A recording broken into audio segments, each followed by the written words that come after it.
There we go. We're live.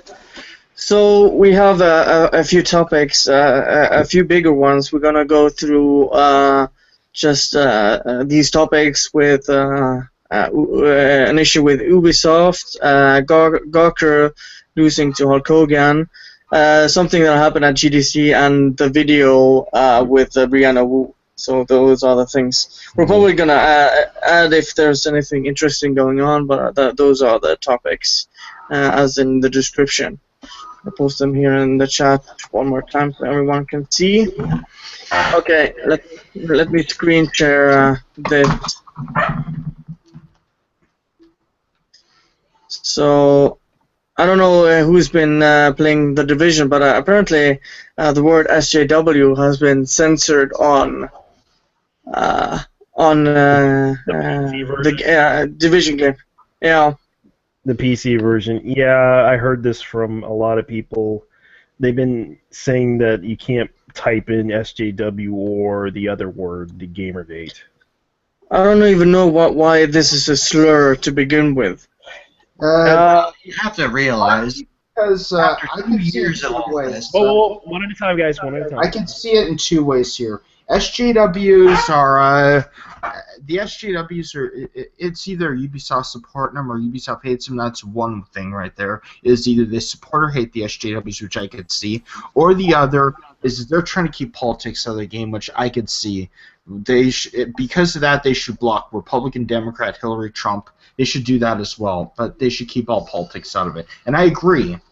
It's a game. It's not a place where you fight political views and stuff. Hello. Hello. but here's the thing. We have widespread reports of this actually happening, and it's been 2 years of Gamergate and all this SJW stuff. Like, I think whoever they are on this team who are managing this and made this happen. I think it's pretty damn clear that they've been on the anti-GG or whatever There's a lot of people that are on the anti-side. They're the same people as the idiots. I mean, look at like the gay rights movement and stuff like that. How it was bashed for so many years. You know why it was bashed? It was because everybody was so misinformed about it and stuff. Like, people were calling them pedophiles and stuff, and that's why a lot of people, until people were better informed on it, everybody was against it. Yeah, hopefully people will get better informed when I'm done with it. But you know, I've been. You know what I'm gonna say? I'm gonna truthfully say this. I'm a neutral. I'm still anti-SJW. Don't get me wrong. I'm very anti-SJW, but I've switched over to the neutral camp. I'm sick and tired of the whole infighting with GG, the bitchy little cry bitches who say E-celeb. I'm tired of all that. So you know what? I moved neutral. I'm kind of like in the same park as like Colta Vivian, or no, Nicole now is which wants to be known as Norwegian guy. I'm starting to move myself towards the center. It's funny I'll that still you hang out say with you that, guys, though. but It's funny that you say that though, because like we had this thread throughout Gamergate over the past 2 years of like, oh, we want sites that actually care about their audience, and then but we don't want to actually support anyone who tries to make a site for that reason. It's like, hey, Base Gamer, shill. Hey, Shifty Black 20, shill. We're not going to support you because you're using us. I know Michael. He's a good guy. I mean, yes, he gets a little drunk at times, but he's still a good guy. And yeah, he's my boss. Of course, he's a good guy. But I'm not in any way affiliated with S2H, but except the fact that I know Michael. But they're all good people, and it's just this stupid shit that's going around and stuff, and it's very annoying as hell if you see this.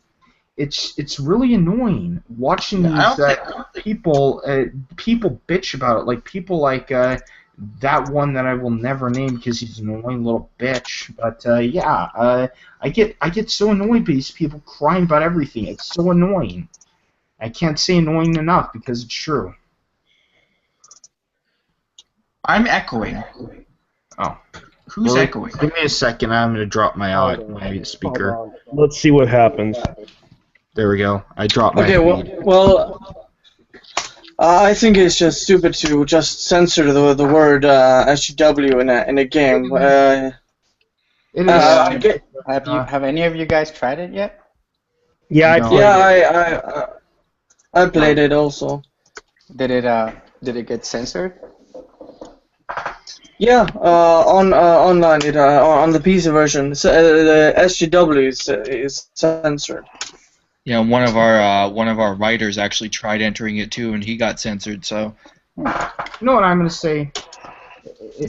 I'm not gonna buy the game. I'm really not. I played the beta. I enjoyed the beta, but if they want to throw politic bullshit into this, I'm not gonna buy it. And we need to make it known to Ubisoft that they shouldn't be allowed to get away with this kind of stuff. Don't buy the game if you. To everybody who's questioning it, don't buy it if you don't want to support their attitude. I'm gonna go ahead and say this right now. I played the game. I actually beaten it. The story mode of it. It actually didn't really do the whole social justice angle. It just basically just showed everyone, you know, getting infected by a virus, and of course they have to save the city from utter destruction. Yeah, the dangerous threat to humanity, a massive virus, and the problem here is the admins. That's who we have to talk about. Is the admins are the huge problem here. If we that's the problem here, and that's a problem that needs to be dealt with. Is the admins? Not really. It's just that they had to do it because, well, they're trying to protect. They don't want any drama or anything like that to happen. Yeah, that could be true. I could see that. You wouldn't want a nutcase like you wouldn't want just a bunch of nutcases. I mean, I'm sorry to say this, but there's a lot of nutcases that use a GG hashtag. Heck, I'm not going to name any of them because I don't want to have to deal with these crybabies, but there's quite a few that actually act like SJWs. So I don't want to deal with them, but there are some that act like SJWs. Here's the thing. It doesn't matter. The point is it's about the game itself. The fact is a lot of people. It's a good game. I'm going to say it like this, though, guys. The game itself of what I played the beta on the PC. It's a good, well-balanced freaking game. I can't tell you how enjoyable I played it and stuff. I'm not going to get it because right now I'm in the process of pre-ordering the Homefront Revolution because I've been waiting for the game for years. But what I played it on Ultra, full Ultra. Yes, I have a 970, so my computer is a beast, but it played it with on full ultra, everything up, even anti-aliasing up to the sky, and it played between 40 to 60 frames, an acceptable frame limit. Well, here's the thing.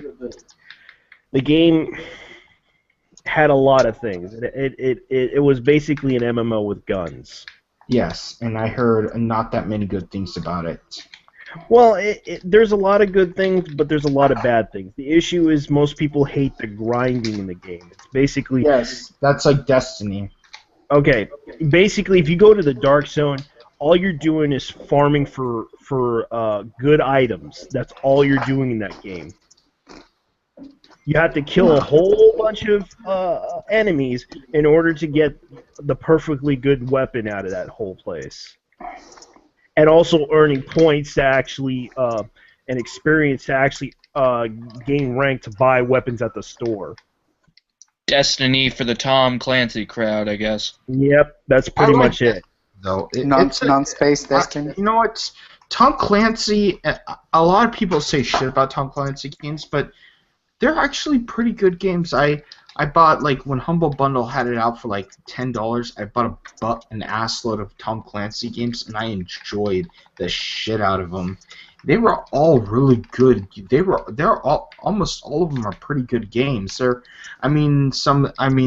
get bad after a while, but they know how to make good games. Like, for instance, Hawks 1 and 2. Good flight games, good flyer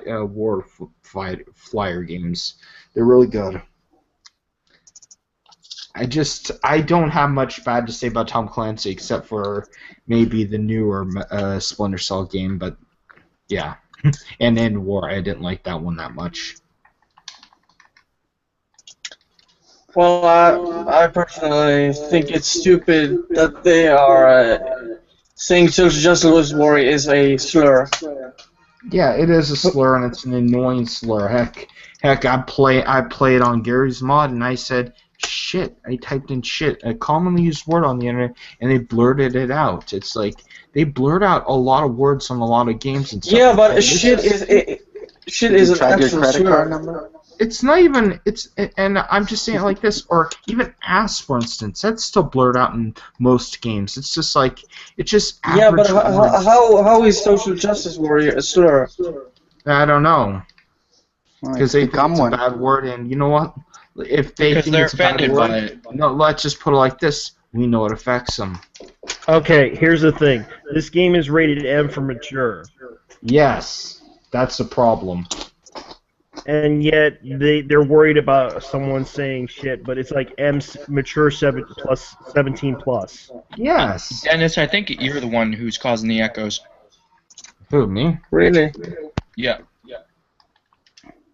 Ah! No, I muted Oh, no, no. myself, so it's not me. No, mute again. Ah! See, didn't echo. Okay. Try Ah. try talking again. Alright, I'm talking. No echo. Okay, good. I am trying to adjust my audio. I have a microphone speaker, so I'm trying to. Yeah, I have my headphones. And anyone who doesn't have their headphones Go in, ahead. plug it in now, please. I plugged in my headphones, but they're probably echoing. Go ahead and yell again. Ah!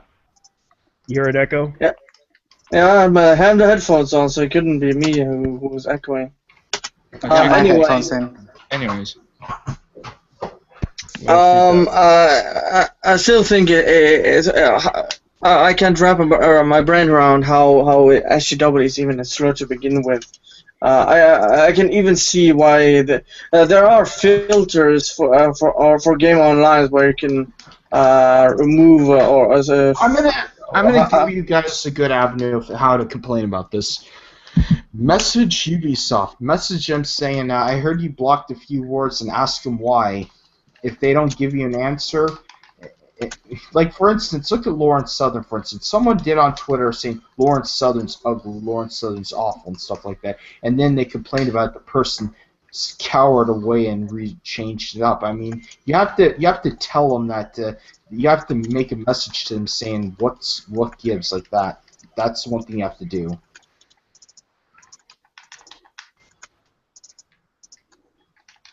Well, I just hope this isn't a. If it's an anti in the servers, don't It wouldn't matter. I'm gonna say it like this, guys. If it's an anti in the servers, the worst they could do is block or is do that stupid audio thing. They can't stop you from playing the game. If they do, they're in for an ass load of trouble. That's all I could say. Yeah. I'm being truthful here. They can't do anything else. They can't ban you just because they don't like you and stuff. If they do that, there's a lawsuit in the making, and I could tell you, Ubisoft is a big company, and I know 1,000 lawyers that would say, we'll subtract the we won't give you an upfront cost right now so that we could sue them if they know it's a successful case. I know how lawyers act. Yeah, sorry to disturb you guys, but I gotta run. And Dreidel, I left the link to the new Femfreq video so you guys can go nuts, okay? Okay. Oh, God. Sweet. I gotta Alright. say, Catch you guys later. I got a lot to say about that. Yeah, well, we're gonna go through the topic list, and if we wanna go through her latest video, we can do that. But until now, we're gonna stick to the topic. So, anything else on the SGW thing? Hello. They're You know horrible what? people. They want to bitch and moan. They want to cry like babies and stuff. You know what? I'm gonna say it like this. They could go back to their little daycares. They could go back to their daycares. The SJWs could go back to their daycares, and that's all I gotta say. While we continue I being don't think adults. it should be allowed near daycares. They'll probably ruin the kids. No, there's a hipster daycare. It's Yes, adult. It's two adult baby kindergarten care. teacher. Oh, two yeah, that shit. kindergarten teachers, two kindergarten trained teachers decided. Yeah, there's a preschool. There's a preschool for adults in New York. It's called SJ. We call it jokingly call it hipster daycare. So they It's can called- go to hipster daycare. It's called SJW College. Yeah. Okay, let me just mark the time so people afterward. Okay. Let's see. So the next topic is kind of the big one. Hulk Hogan basically running wild on Gawker. What are your thoughts on that? Gawker Fuck yeah. got fucking owned. About Yeah, goddamn time. They fucking finally got what was Gawker coming fell to them, apart. and everybody said it. Look at what what's her name, Jamie Walton said about them. She barely has been in this, and she basically ripped Gawker new one, saying they're a cesspit of a website, and everybody said that. The defenders are few and far between. Everybody else is saying, "Ha, good job, good riddance," type of thing. That's what everybody says. It's good riddance. And that's all I say. I'm glad he Good won that riddance. suit. He deserved it. Yeah. Well, here's the thing. They're cutting off everything. They got rid of Jezebel. They got rid of. They got rid of Jezebel finally. Cancer. Holy shit! That's the best news I've heard all day. What else? Gotta cut out the fucking cancer. I think it was another website that. I am gonna miss going to that website and trolling them though. I know, I Oh, went to that man. website. I feel empty inside I now. avoided it like the plague. I feel empty now inside. Don't worry, there'll be a new Gawker to take down soon. Yeah, don't worry, we saw Polygon. Yeah, I was about to say that we still have Polygon, GameSpot, and all these other. Giant bomb. But yeah. I have a Destructoid. feeling GameSpot's gonna watch their mouth now. I have a feeling GameSpot and IGN are gonna. We still have more IGN who careful. say you know, remember their fucking anime club? Don't fucking watch anime, just talk shit. Yeah, oh Yeah. my god, that's so much cancer. Yeah, IGN. I actually made a video about that. I remember. How's that? It was called It's out "Fuck there. Those Guys." The IGN Anime Club. Fuck those guys. Pretty much. Yeah, it's like they have no fucking clue about anime, and they think that, oh, I hate the genre of fan service. Like, that's gonna happen. Oh god. Are you fucking serious?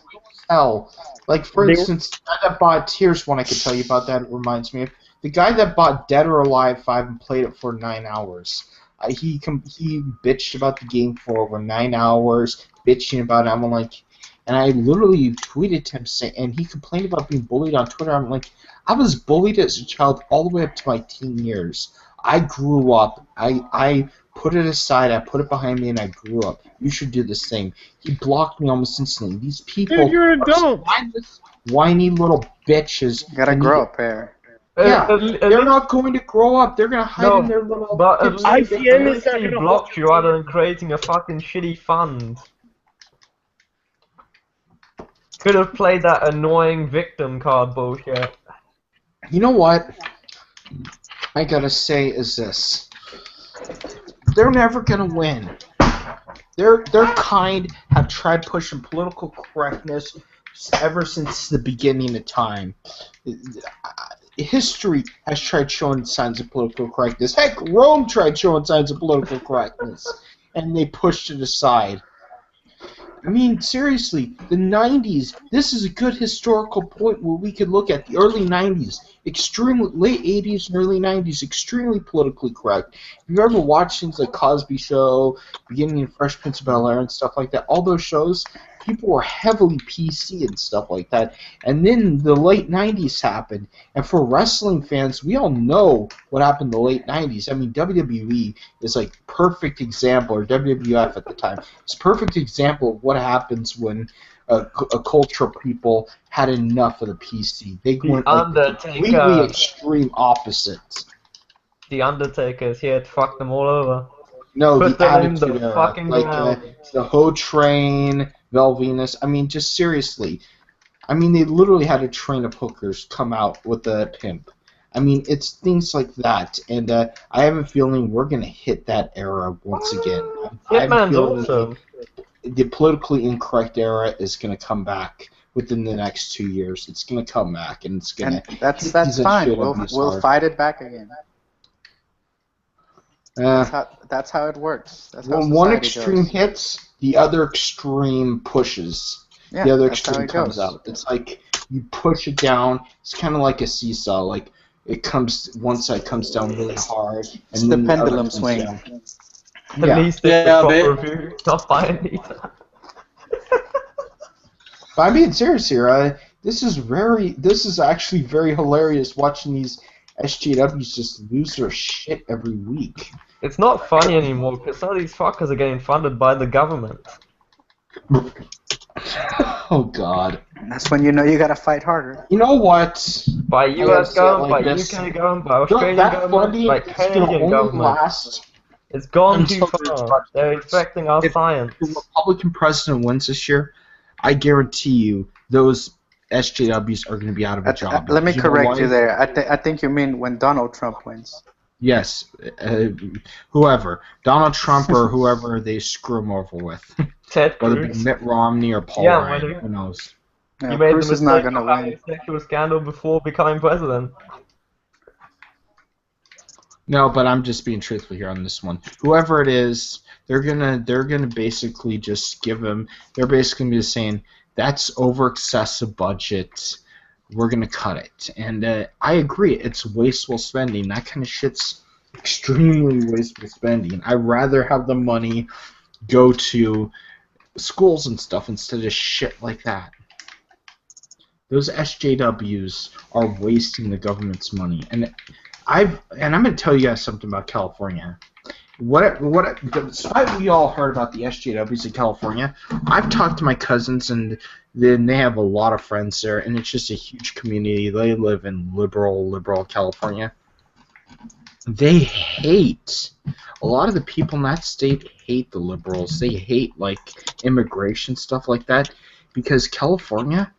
They basically give money to illegal immigrants. They give them like medical benefits and stuff like that. People that didn't come here legally and are staying that jumped the border, and they're basically giving them. They're basically just giving them free money for jumping the border. We And know it's who's stupid we shit. know who's voting for Trump. Yeah, and I have a feeling that the people of California are just gonna have a freaking enough. People in California are getting sick and tired of just the leftists and stuff like that. I joked about San Francisco, like, no, that's a serious thing. It's not a joking matter. Those people are nutcases, and they told me it's a small portion of the city, but they have a very influential voice in the city. Oh, They're everybody's hated people. everybody's vote counts the same at the end of the day. Yeah, but still, there's still corruption in the elections. I'm just saying, there's still corruption. Yeah, Of course, Hillary has a fuckload of money to bullshit people. Yeah, but I'm gonna say it like this: fucking Hillary wins, fucking- guys. If Hillary wins, it's gonna be a one-term presidency Oh, it's gonna It's be gonna assassination. the end of America. because it's gonna be like Barack Obama was Ronald Reagan, Hillary Clinton will be George H.W. Bush. Nah, Hillary Clinton will be Jacob Zuma. Okay. Before we get sidetracked here, I just want to note that the second topic is much bigger than any of this. All right, let's do it. Let's do it. Hulkamania. Tenets. Yes, Gawker lost to Hulkamania. Hulkamania. We got seriously sidetracked. Here's what I'm going to say about. Can I interrupt? Here's what I'm going to say. Yes, Gawker lost the case. They're probably going to. Some people are saying they're going to appeal, but I don't think they're going to appeal They have to this. pay $50 million. You have to pay Plus 50 million. lawyer expenses. Yes, I'm Which well will, aware of that. which will triple it, and they'll have to pay for even Hogan's lawyers as well. But here's I the mean- thing. They already let go of their They already let go half of their staff. Good. Well, So- I want them all was gone. I paying want the attention to the janitor. Twitter feeds. I was want the paying attention to janitor that works KIA. at Gawker to be gone too. Okay. One at a time. One at a I time. want the I was paying- custodian gone. I want the cafeteria lady gone. Everybody. Well, I was paying attention to the KIA feeds and everything, and apparently Nathan Grayson was something. It happened during the GDC conferences too, so apparently Nathan Grayson was getting really, really desperate. And When hasn't he been desperate? He's been getting drunk. So another Leigh Alexander? Oh. Okay, here the Jezebel just got shut down. What else got shut down for Gawker? is Anybody Jezebel tried- really shut down? Anybody tried going to the website yet? It's still going on what they said, and it's still there. No, it's still writing articles and stuff. Yes. Who knows? They could say they shut it down, but that's like they'll give it a 1-month notice or something like that. Kotaku Life, it's saying the stuff that's still there is Deadspin, Gawker, Gizmodo, Jalapinks, Jezebel, Kotaku, Lifehacker. Basically all the important ones. Lifehacker's still there, so is Jezebel. So I didn't know Lifehacker was a part of them. Yeah, Lifehacker was a part of it. You don't know that? No? Gawker's still there, Gizmodo. I have a feeling the last one they'll kill off is Kotaku. But when Kotaku goes, that's when we know the company goes down. No, they'll probably their main Kotaku site, their main Gawker site. Yeah, I have a feeling Gawker will go first and then Kotaku. Because right now Kotaku is still their only relevant one. Everybody calls Gawker a cesspit. I mean, everybody says Gawker.com is a cesspit. Everybody hates it, and no matter how much they could try to sugarcoat it, the media could say, no, you have to like them. It's kind of like the WWE pushing Roman Reigns. They're saying, you have to like him. He's our future. And everybody's saying, fuck you. And giving the middle finger to them. And that's basically what the public is doing. They're basically turning Gawker into Roman Reigns. It's like, we don't accept you as our champion. Go get the hell out. I mean, yeah, they already kicked out a lot of other, like they've discontinued a lot of other things. They've discontinued a lot of stuff on their website. I'm just wondering how long it'll be before either someone's gonna buy Kotaku or it's gonna disappear. We were having a bidding war buying Kotaku, but they never replied back. I remember that. $1. I buy Like, Kotaku. one You know, if I had the money, I'd buy it. If I had the money, guys, I'm gonna say it like this. I'm gonna say it with a straight face. If I had the money, I'd buy that website. Just I offered them I'd $1. hire everybody from GG to go on it, like just as a middle finger to Nick Denton. You know what you could do? Keep the site as Gawker and then have pictures of boobs on it. Oh yes, turn Gawker have a into a site, porn have the website. site as Gawker, and then have prolapse next to open mouth. No, you know what I always said. One of my friends joked about. Gawker sounds like the name of an adult site, a porn site. That's what I'm saying. Yeah. Well, I think one of the main takeaways we can take from this whole saga is that all of Gawker has been put on notice that whatever they're doing is definitely not okay.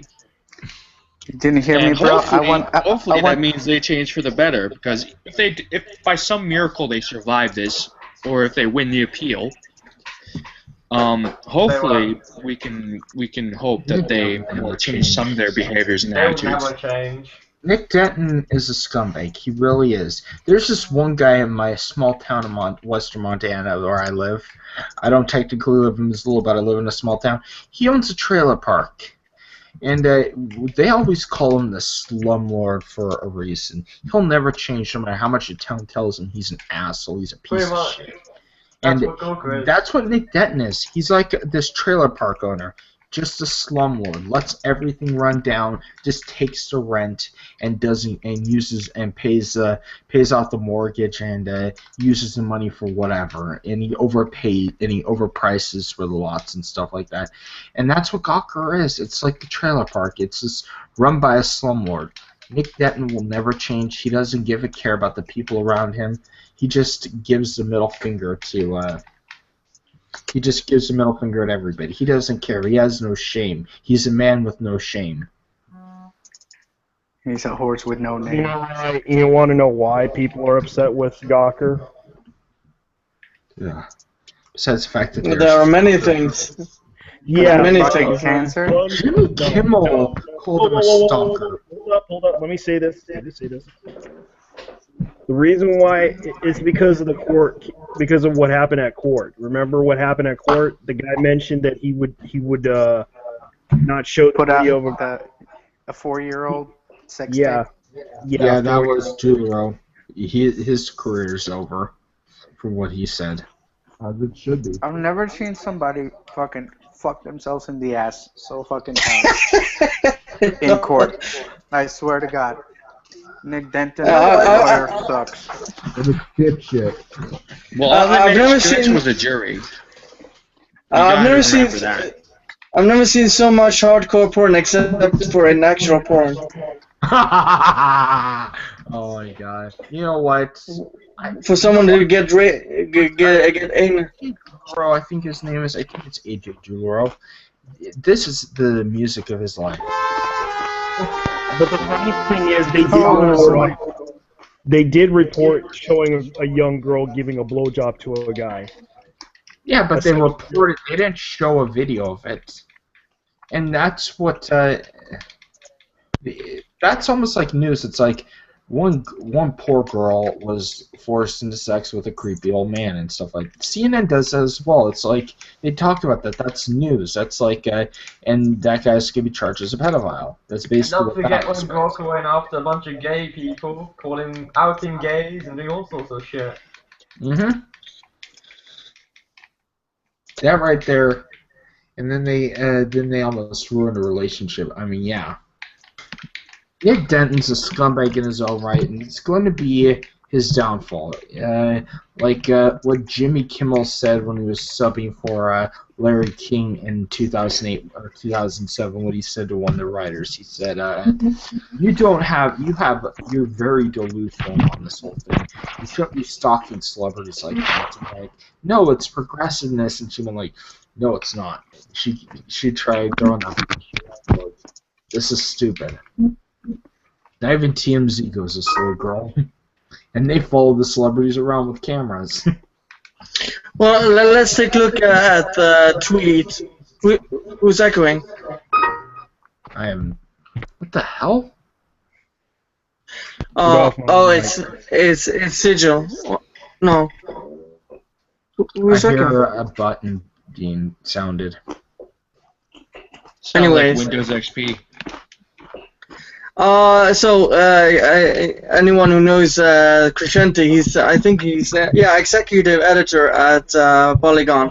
My thoughts go out to all of the talented writers and editors at Gawker, especially Kotaku, impacted by this jury ruling. Hang in there. Jesus Christ. You know what? We know you got cancer, fam, but you will die. I don't know what. Yeah, I fucked Zoe Quinn, therefore all gamers are sexist. Nathan Grayson. I am a woman, therefore all games are sexist. Patricia Hernandez. My God. Leigh Alexander's "Gamers Are Dead" article was actually celebrating gamers, guys. Stephen Totillo.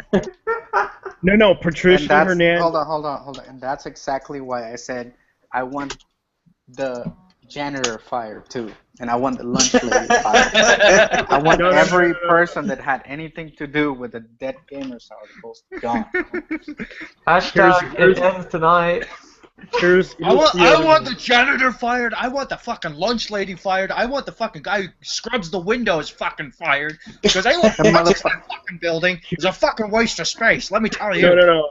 This is what producer man Hernandez does. She says Super Mario brought back memories of rape. What? Motherfucker. What? Certainly not of her, since she looks like a fucking gorilla. What the fuck?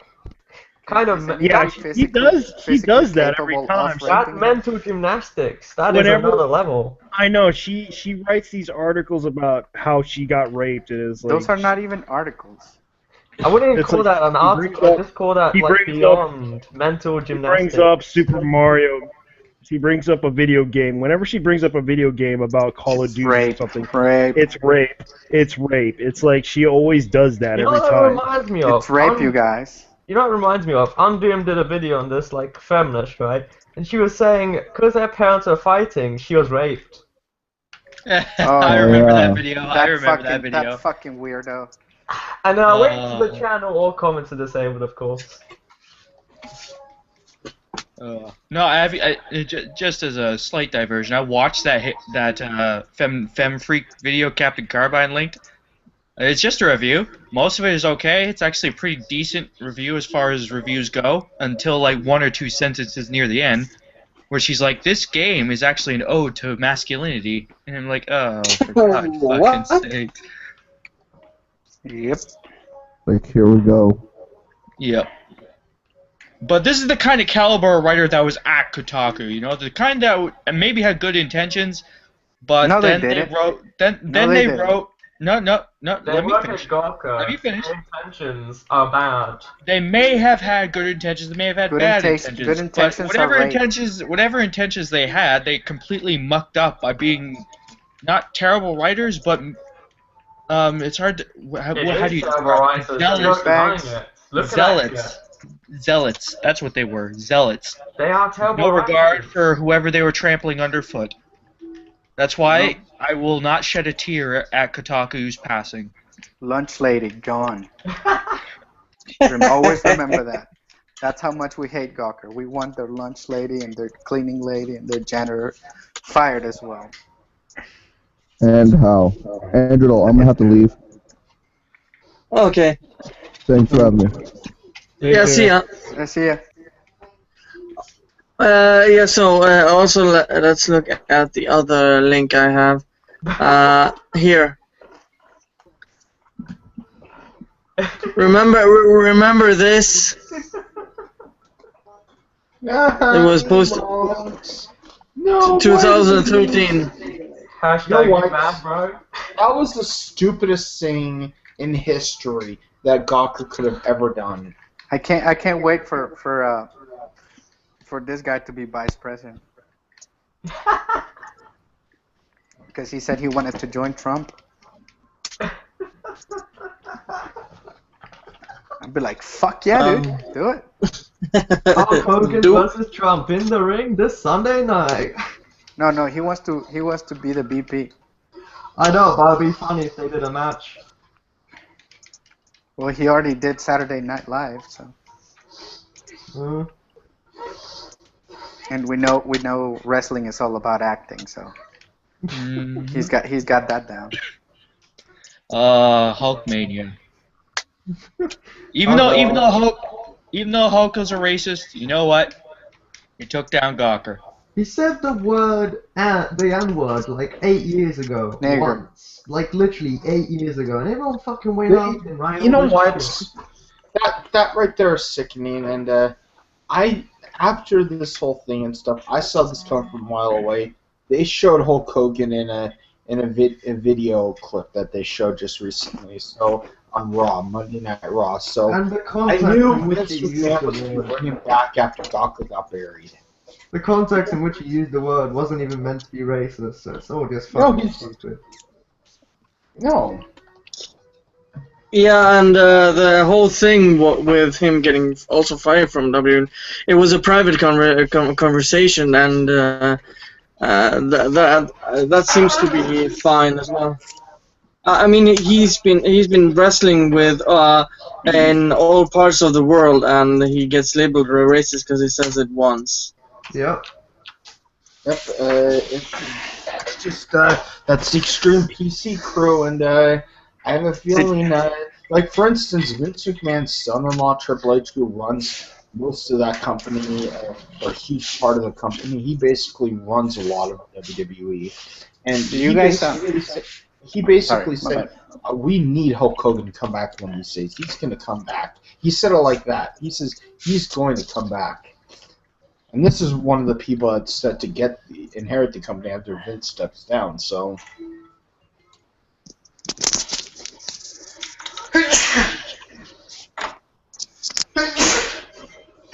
Bless you.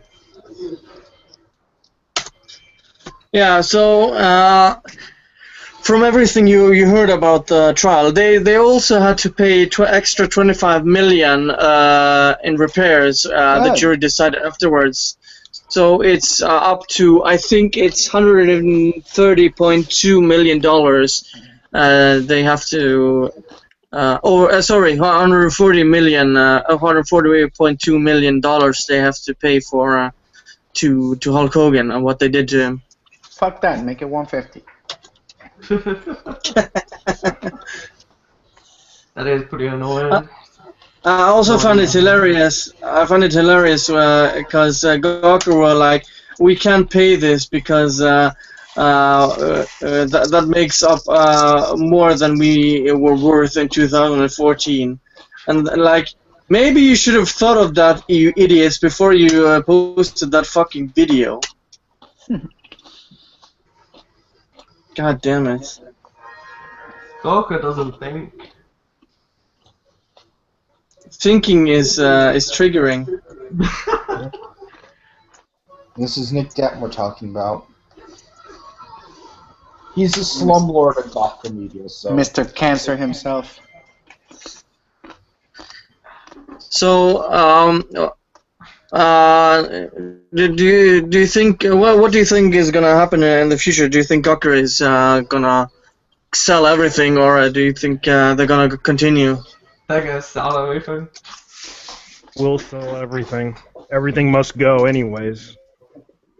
See, what's gonna happen is, once Jezebel is gone, all the special snowflakes are gonna like half all the special snowflakes are just gonna give up. Bit, right? And they're still losing money, so it's like they're fucked. Yeah. I just hope the entire thing just comes crashing down on them.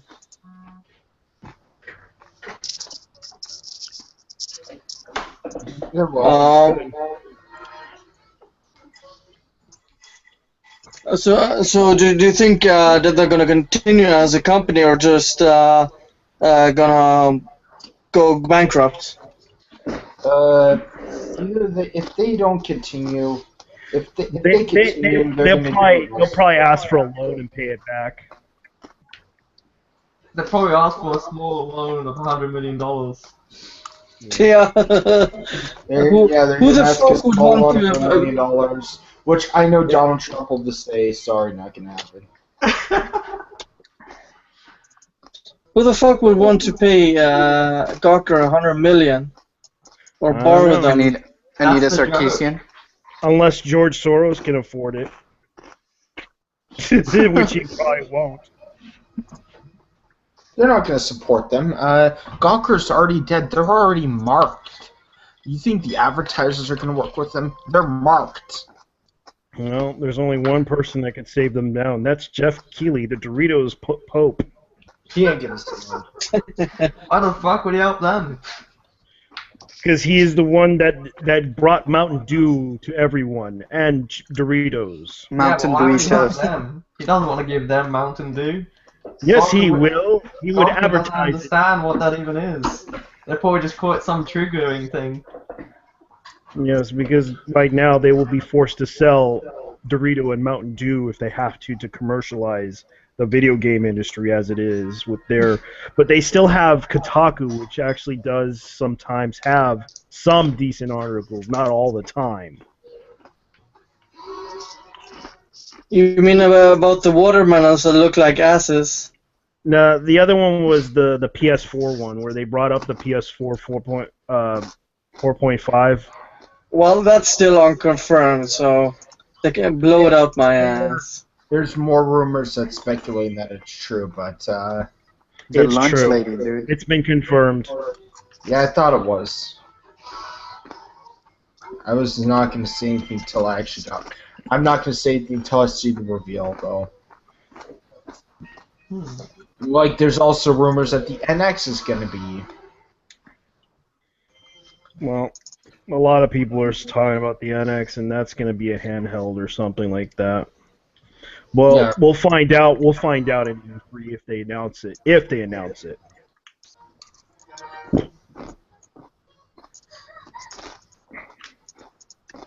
Well, any last thoughts on this topic? Gawker is cancer. Gawker, eat your Gawker's kind. dead. Okay. Let me mark this.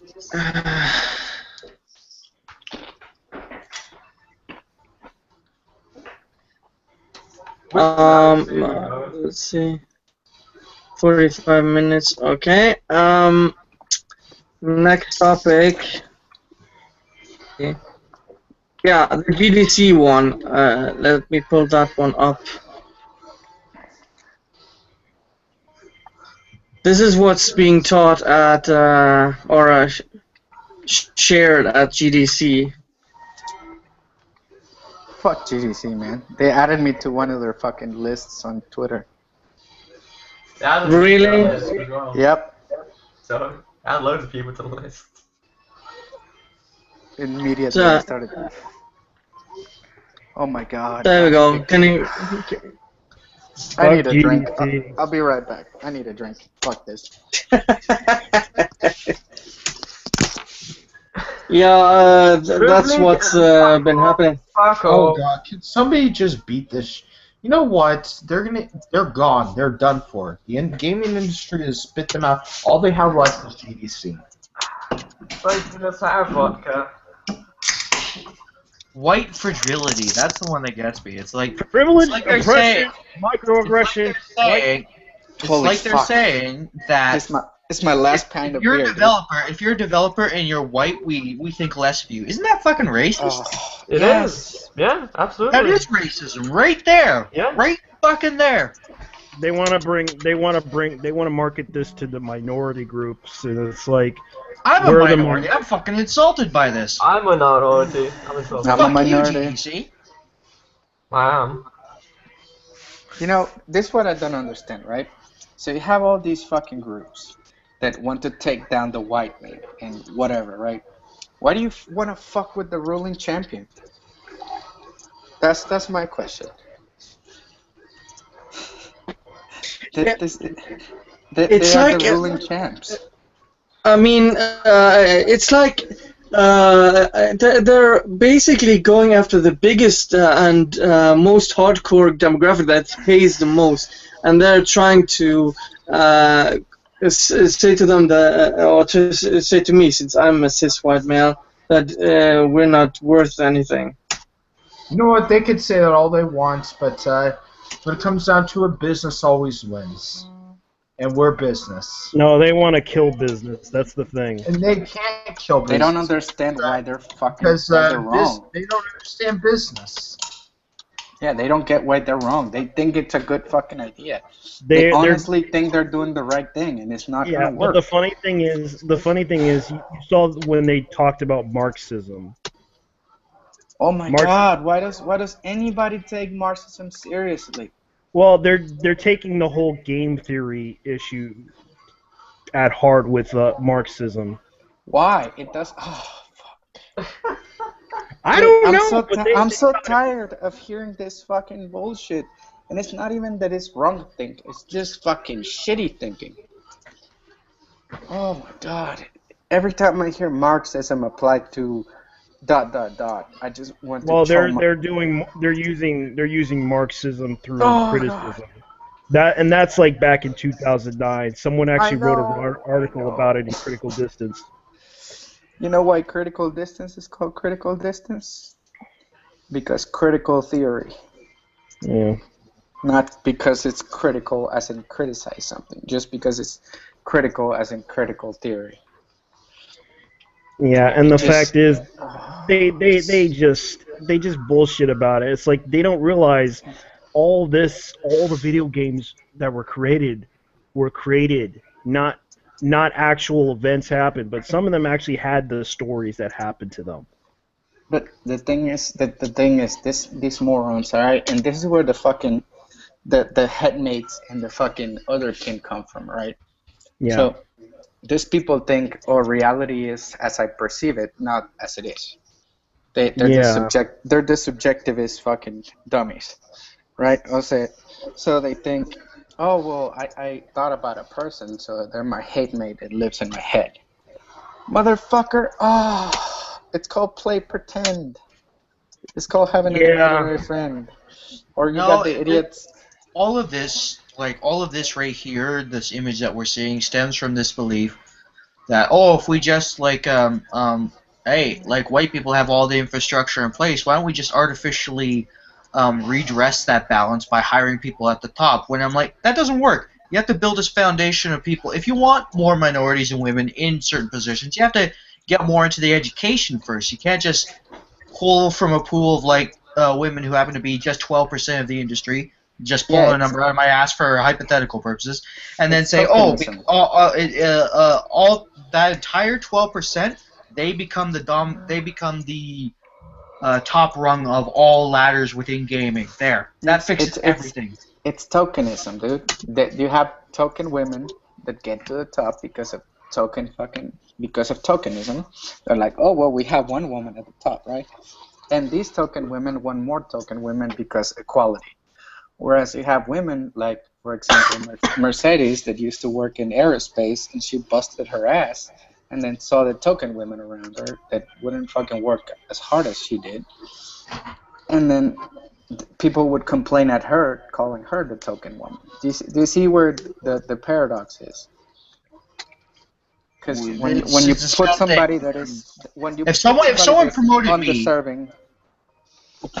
promoted me to the top of a company, even though I knew in my heart I wasn't like the most prepared or the best at my job, like just because I was brown or something or an Aboriginal, I would be fucking insulted.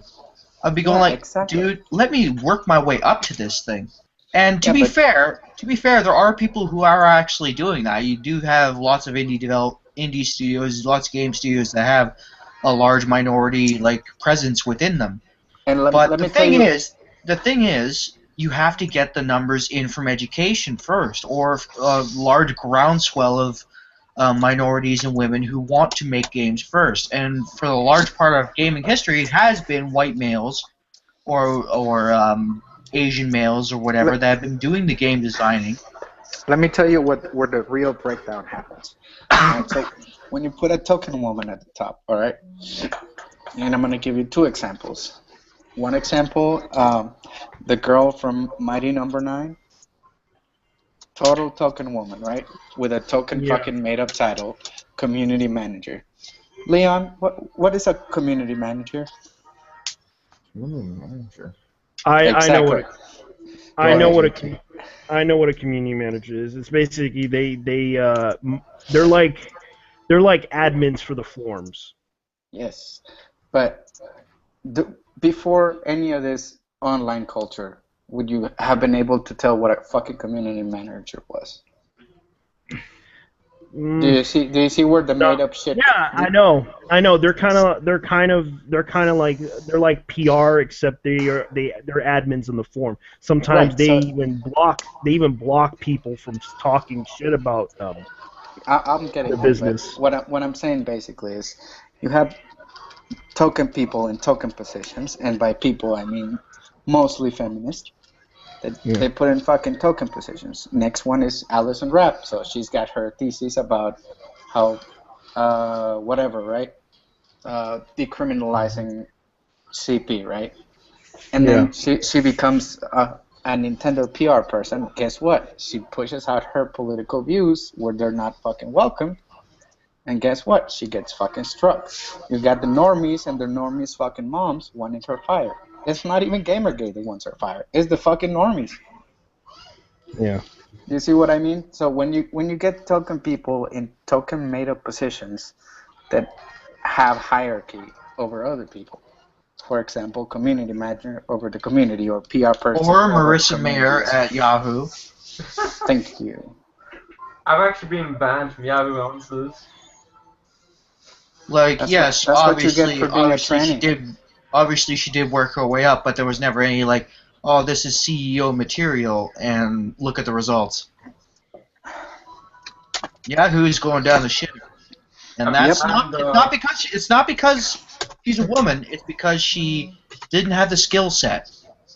No, it's because we know she's a token person. I got banned because I offended someone. Bitch, you're a tranny. You offend everybody. Fuck you.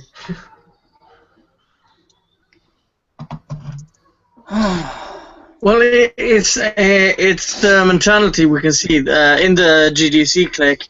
It's the indies and feminists trying to push this to the mainstream game or the main game developers, and they've been trying to include the LBGT. They've been trying to include the minorities. They were trying to include black people. They're trying to include everybody in the whole fucking GDC. So, I mean, all this bullshit. And they pushed it out. I mean, the LGBT didn't give a shit about video games. They just didn't even want to bother. Well, there are people out there. There's indie developers that want to make art, as you might call it. Like they want to impress the masses with their art.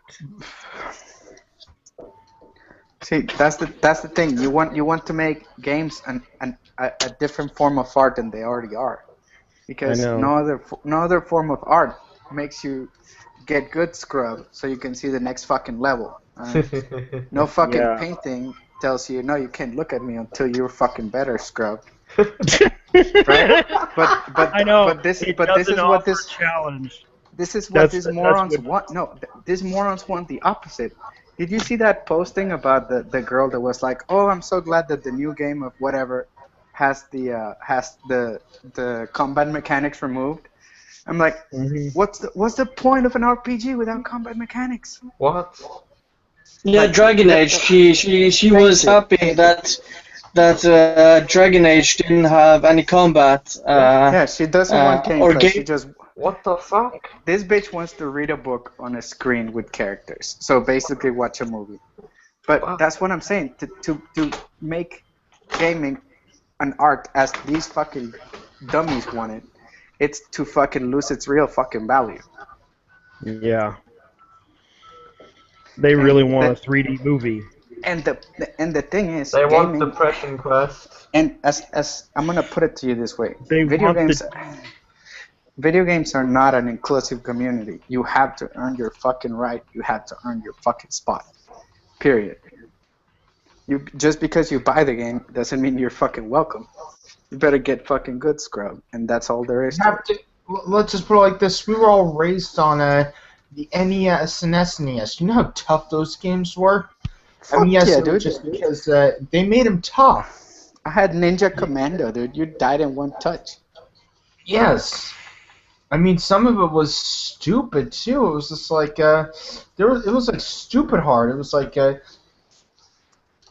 one of the hardest. It was almost impossible. It was so dumb that it was impossibly dumb, basically. One of the hardest PvP games by far, fucking Joust and Balloon Fight. Yep. Those were the two hardest multiplayer games there ever been. I'll dare anybody to just fucking disturb me on that one. I mean, dispute me on that one. Joust and fucking Balloon Fight were the hardest PvPs ever. I think I lost everybody because y'all a bunch of fucking scrubs. I played Joust. It is a hard game. Yeah, fucking Joust. You have arcade games too. That shit's nerve-wracking. Yeah, but I always hear this, that games have to be inclusive and games have to be this and that. No. I'm trying to make a point here that games have to try to reach out to women or minorities. That's a bunch of bullshit. You can make your own game. Games were never inclusive. They're exclusive. You have to buy something to play them. You have to buy a phone or whatever, and that's the way you play them.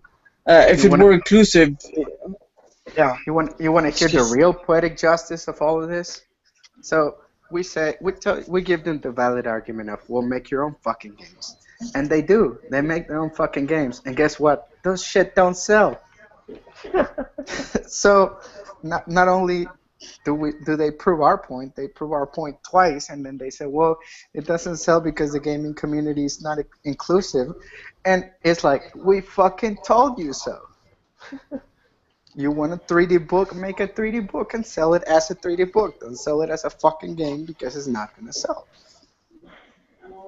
Well, I think you all are confusing economics with demographics and stuff. No, it's video games. Anyone can make any game they want. Yeah, sure. And that game and whatever ideologies they put into that game, it has the right to be tested on the open market, no matter the game. There's room in the market for games like Fez and Hatred, and all these emergent exploration / walking simulators and Halo. There is room for that. It's just that people have to resist the urge to. People have to resist the urge to put their games on a platform just because it says something. It's not about what your game says; it's about how it says it. Yeah. That's my view. I already told you what mine is. Just because you want to make it an artsy game, you're actually taking away from what the real art of a video game is. Well, no, I wouldn't say that necessarily. I mean, if you go through games, they've always been avant-garde games. Like, you just have to brush up on some history there, and you'll see it.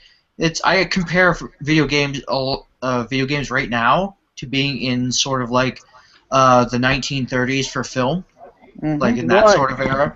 So I know. What's up? Like, a game can explore whatever it wants. It's just that we have a lot of people saying, "Oh, because this game didn't sell, this game didn't sell because gamers are sexist." And it's like, no, that's a stupid argument. Maybe your game's just shit, or maybe your marketing sucks. Who knows? There's a lot of reasons a game fails. It's not because gaming isn't inclusive or gaming like doesn't have the appetite for stuff like that. It clearly does. Some of these games do sell, like Undertale and everything. It's just that they aren't mega sellers. But Undertale had a decent fucking combat mechanics. Even if you want to say that there wasn't combat, that was combat mechanics. No matter what you want to call them. All right, it had a nice fucking story. It had a good fucking pace. It was a well-made fucking game. I don't give a shit who made it. It was a well-made game. You know, I actually played Depression Quest when it first came out. Oh, I'm like, you know what? No, let me finish. And I examined it on its own merits, and I was like, you know what? For what this is, it's actually pretty decent. No, it's not. But no, it's not. Hey, let me fucking finish. I have Depression. Stop interrupting assholes for a second. Let me finish for a second. Let me finish my thought. Trust me, it's worth it. For what it is, you know, it's okay, it's fine, it's decent, whatever. But it's not as good an experience as like a fully fleshed out video game. It's not even as good an experience as a game like Dear Esther, for instance. And just because it's about, like, say, the heavy topic of depression, and I feel like it was getting an overt amount of praise just because of that, just because it's about depression doesn't mean it's actually any good, or that it's a worthwhile piece of art to most people. The argument goes on their end that, because it's about something, that means it's worth it. And I'm like, no, the game itself has to, like, speak to people as a game, or as a piece, as a work of art, and Depression Quest was merely decent, at best, according to most people. It was merely decent, but it was getting a huge amount of praise just because it was about depression. That's it. I have major depression disorder, and that shit is not even realistic. It is so shit. That is that. But you're getting my point, right? The symptoms showed in the game is not depression. It's just a fucking anemic asshole. It's like having the Monday blues. Yes. No, you're missing my point. It's not about what a game is, like, or what a game says, or how important its message is. The game has to be good. Period. But that's how It wasn't good. I thought it was, but most people didn't, and I will exceed on that. Whatever your opinion is on the game, I acknowledge that most people didn't find it to be very good at all, actually. And if you go on my channel, you'll actually find my playthrough of it. But that's the case. It's just a microcosm of what has been going on in gaming reviews over the past decade. I'd rather jump off a bridge than play that game again. That game is trash. Well, here's my issue with the game is that a lot of people were complaining about the errors in the game.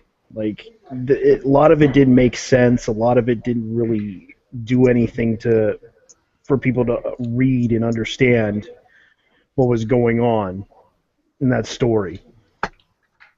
Well, I read and understood what was going on. It was I played for fucking 13 hours. It was a dude with anemia, not somebody with depression. Yeah, I kind of agree.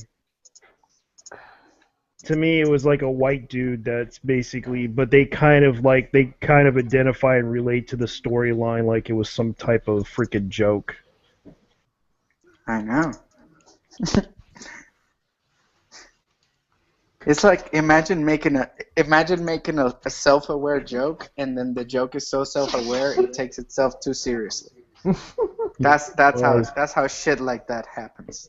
Yeah, and the game, and I understand there's a lot of story games like that, text-based games like that, and it's like they bring this out just to educate people, and it's like that's not actual depression. Depression is different for other people than you may think about. I did pick up on undercurrents while I was playing that, and obviously, like, each case of depression is unique to whatever person is suffering from. So that's another reason why the game partially didn't speak to too many people, and why I don't think it deserved the amount of praise it was getting or the coverage it was getting from gaming press. And I agree. As was the case, when we saw Nathan Grayson actually promoting it, it's like, this is a great game. It's like, no, Grayson, it isn't. It fucking isn't. Come on. No, I can say it like this. You know what? It's a mediocre game at best. Nathan Grayson might just be an idiot, guys. He might not know anything. He just might be the biggest moron alive. Might not be the sense that got to Nathan Grayson. Yeah, pussy. Get any of it. Right review, pussy. Yes. I had more fun at the fucking hospital than Depression Quest. Ouch. It wasn't supposed to be a fun game, Mitch. It's supposed to be a depressing fucking shit game. But you know what I mean? Like what it is? You see how it's supposed to be. You're just supposed didn't to be play depressed. it right. You're supposed to be depressed when you it play right. You didn't play it right. See what Therefore, your opinion is invalid. You're a sexist too. On top of that, not only you're a transphobe, you are a sexist, Mitch. I was ready. Triggered. When I played that game, and it didn't make me any more depressed. It just made me less depressed. Actually, I was like, fuck this game. I'm gonna go and do something else. Fucking meta, dude. Oi, it's Mega Mike. No, it's Deus Ex. Whatever. It's not Mega Mike. Mega Mike is fat. Deus Ex is good looking. It's the skinny one. It's a brick. Deus Ex is a lot more intelligent than Mega Mike. Oh, you finally back. You should.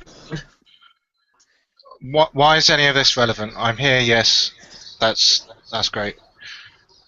Mega Mike. Isn't this live? oh, we haven't seen you in a while. Are you live? Yep. Am I live? Oh, you're not live? What's this Settings, Okay. Well, next topic. The next topic. Yeah. Now with Wu, I'm gonna. I don't know if you guys have seen this. I don't. Has anyone seen the Wu thing on SyFy? What? Yes, Oh, it's the that's same so people yes. that's doing that Zoe Queen shit. That was I so mean, Zoe bad. Park shit. So bad. Yeah. Hey, So Sniper's gonna let me text just me. let me just mark this. The wind. Beyond, be careful. That Well, I have imagery Sniper's gonna text you, mate. I got things to get done. Okay. I don't think. Here. I know Here there's we snipers go. in this. I know there's You snipers guys. in this building, bro. I know for a fact. Okay, I'm gonna. There might be an echo when we play the video, so I'm gonna mute. let's. Let's start the video. Let me know if you can't hear this. Okay, you guys ready? Okay.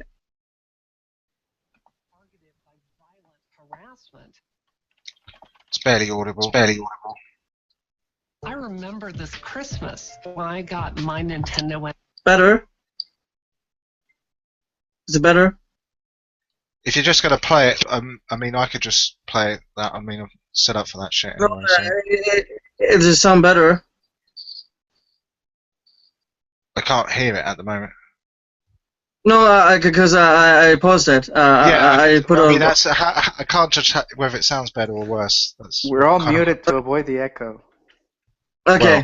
Well, very well. Just play it then. Violent harassment. I remember this Christmas when I got my Nintendo Entertainment System. That became my world. My entire life, I've dreamed about being a game developer.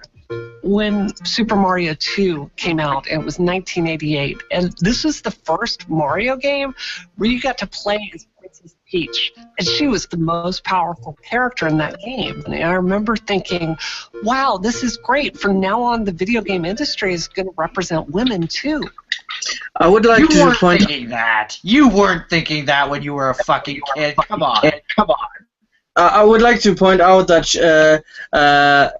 Brianna Wu was the guy back then. John Flint, you mean? Yeah.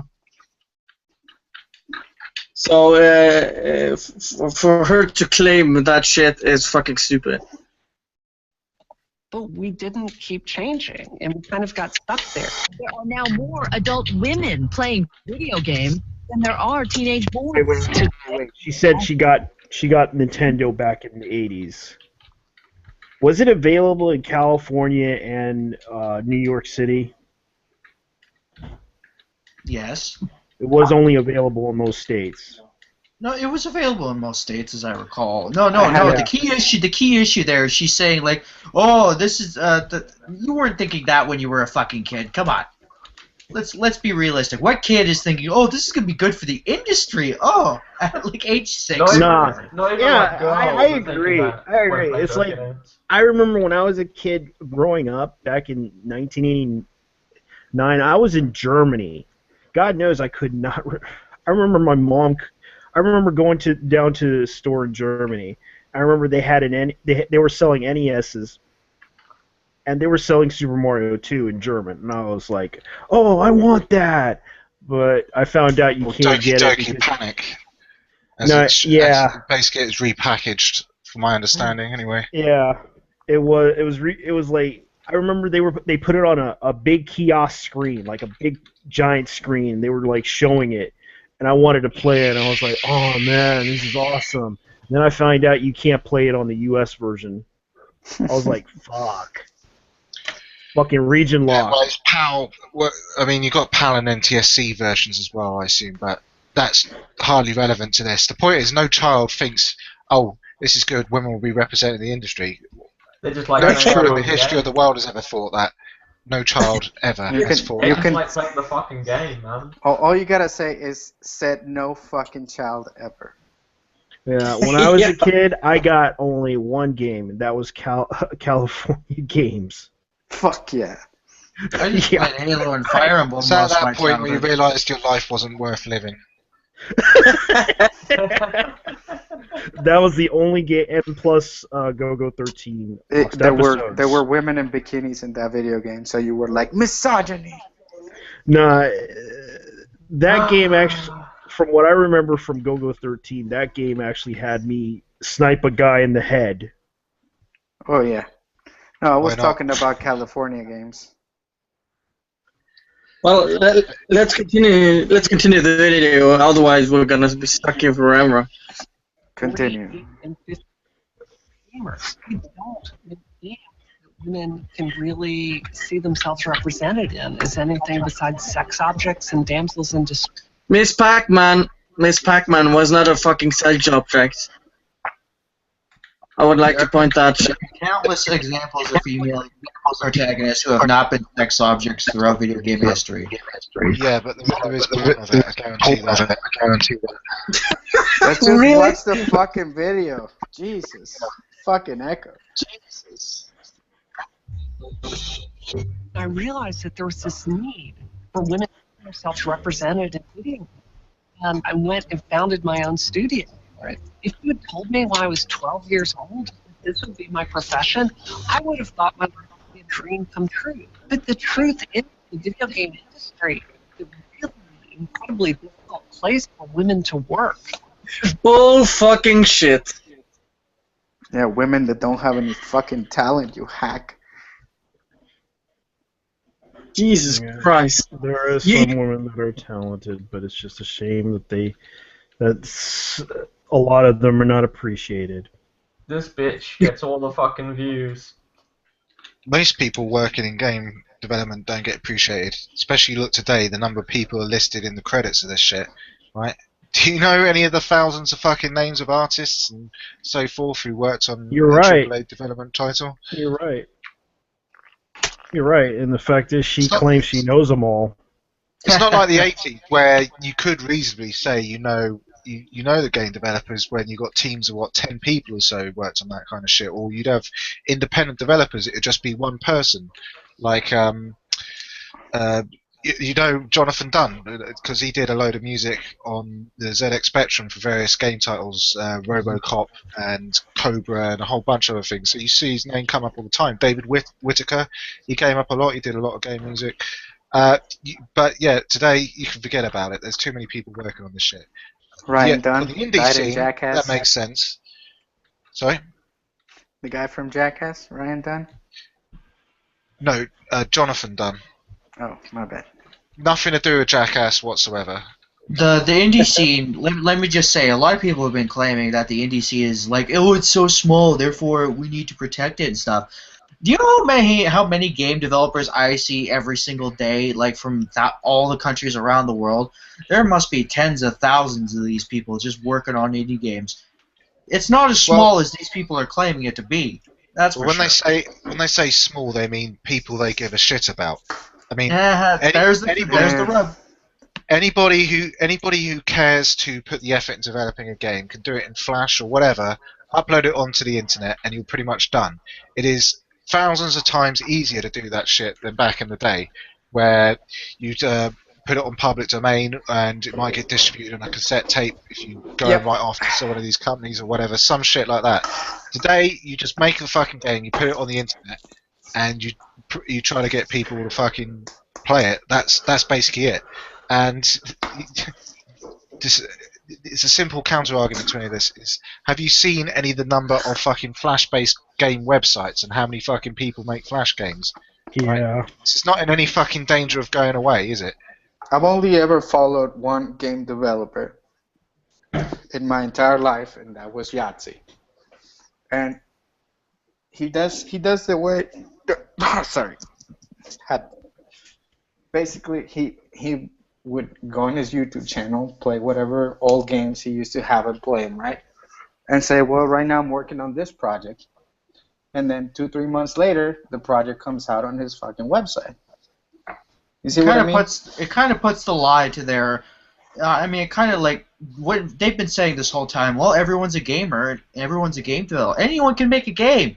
Well, yeah, everyone is making games. You aren't acknowledging those games because you'd rather promote your pet friends or your pet projects or your pet ideologies. Yeah, instead of and these they new say people. they want to promote, and yet they're advocating to promote diversity in the gaming sphere. Anybody can fucking do anything in theory. Now, whether you actually do it or not is really all anybody cares about, remembers at the end of the day. So really the point here is not so much the end result, it's the process that they seem to be obsessed with, which obviously is counterproductive. I would also like to point out that even Depression Quest is considered a game, and that's just fucking text. Well, there used to be text games on computer. I'm pretty sure Mega might Interactive remember. fiction, as they used to be called, or Yes. now as they are called today, or text adventures, as we used to. I used to try love and call that them. shit, man. You remember that BBC game and the game of the Guide to the Galaxy?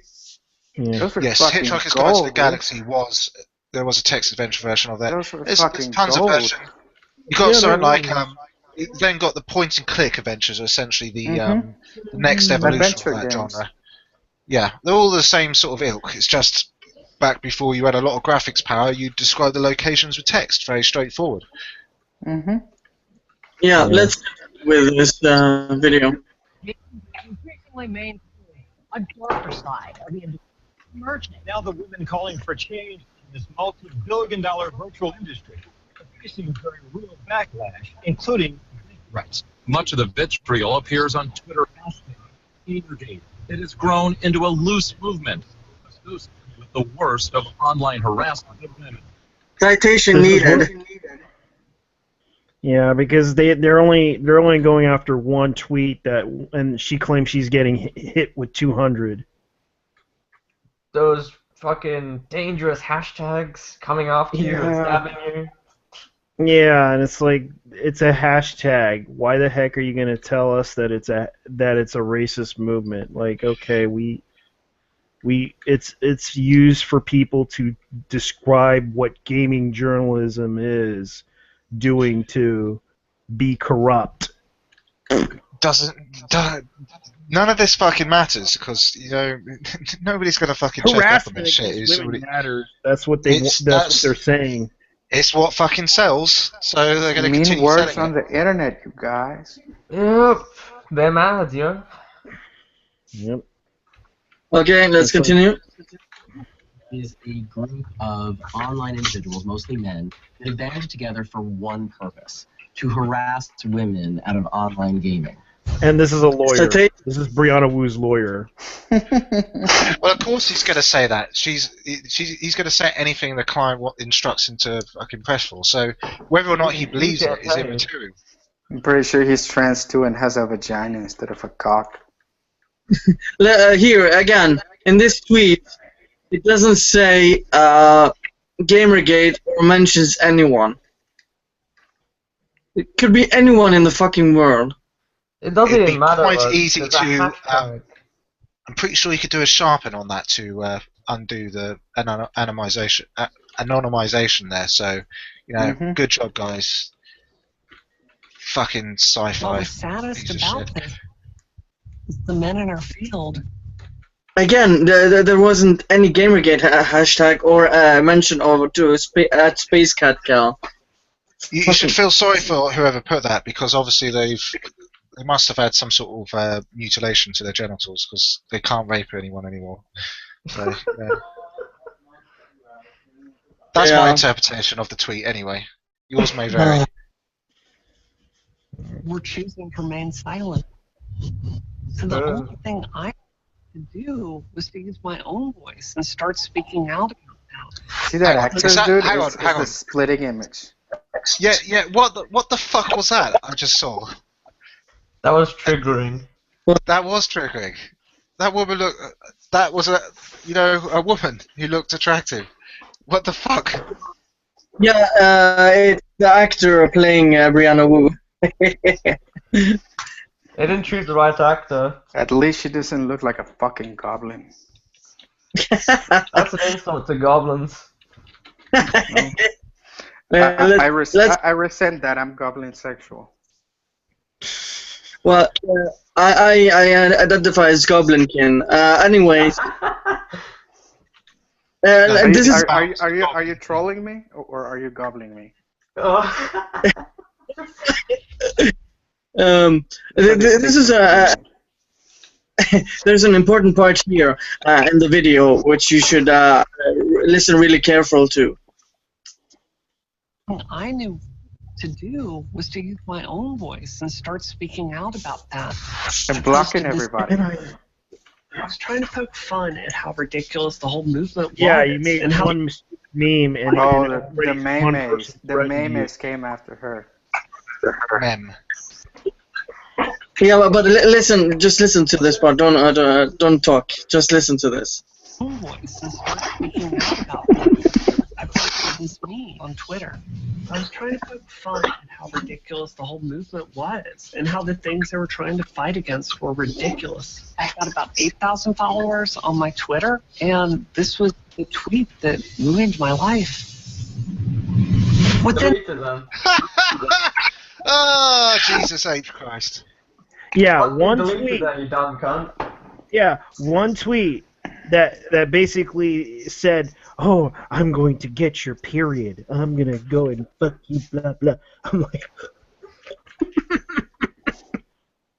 that's what happened. Like, get the fuck And off then Twitter, you 4 dumb days later, cunt. she hired a PR manager.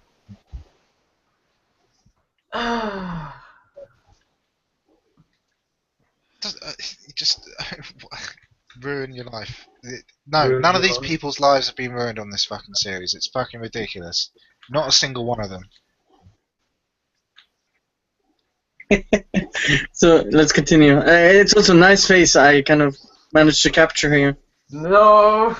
That's always her face. God. Let's continue. Life. 30 minutes of 30 minutes. Mute yourself. I want you guys to listen to this. It's just one meme. Countering this meme We ignored with her, thousands as I recall. their own threatening me with violence. It was things like Brianna Wu, talk shit, get hit. It was truly scary to see them targeting me like this. I closed my MacBook and I took a breath and I talked to my husband. She came to me and asked me, well, what should I do? What should we do? Are we willing to stand up for this? Are we willing to have our lives destroyed? And we decided that it was worth it to stay in this fight. And I came back and I told Gamergate that I wasn't going to go anywhere. And this is when they started to dox me. Doxing it is a process. Oh my god! Oh my god! Did that just happen? What the fuck? Wait a minute. Wait a minute. She didn't. That's not what happened. Sorry, the drum and bass has spoken. Yeah, I said everything it needs to. That's not what happened, as I recall. I recall when she posted that meme. She just posted the meme. That was it. And she claimed, and of course, you might hear the story. She just said that she posted the meme, and then suddenly she got threatened, mysteriously, by an unknown user. Talk shit, get hit has always been a metaphorical thing. Yeah. Which is basically, if you talk like a dumbass, people are gonna fucking call you on it. Basically. That was what. Yeah, I can maybe sort of I could see what she's going for right there, but at the same time, Jesus fucking Christ.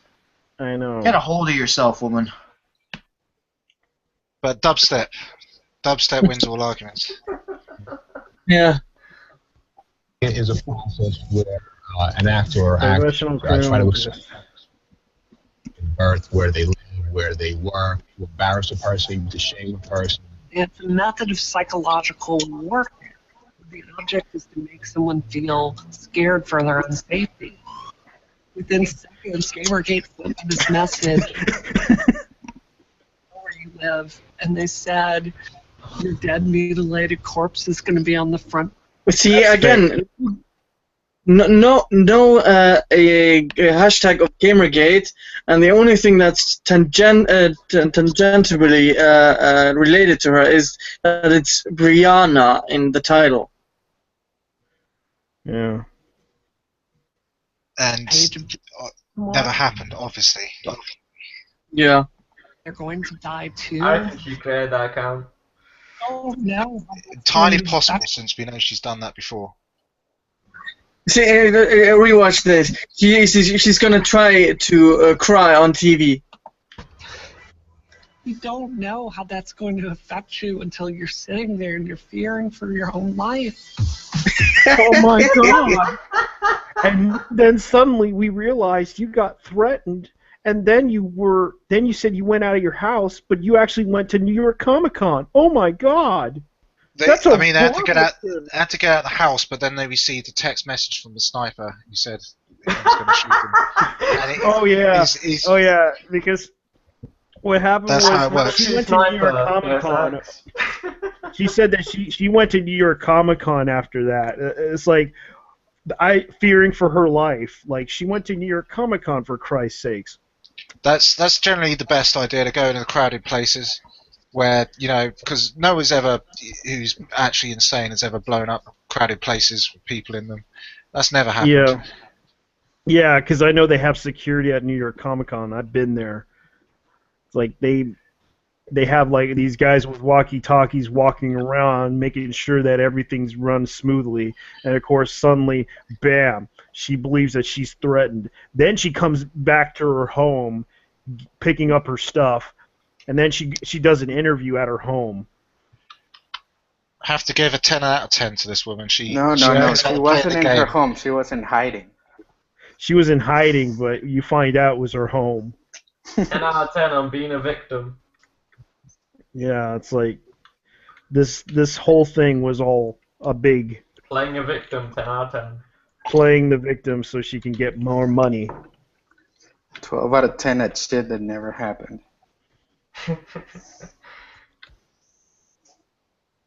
Okay. It made me I wasn't going to be safe living in my own home anymore. My husband and I took everything we had. Yeah, just listen to this logic right here. Oh, and remember, she blew off Milo because of this. While we were driving to the hotel, I was constantly looking in the rearview mirror to make sure that we weren't followed. Yeah, motherfucker, that's what you should be doing when driving. Crash that car, fucking idiot.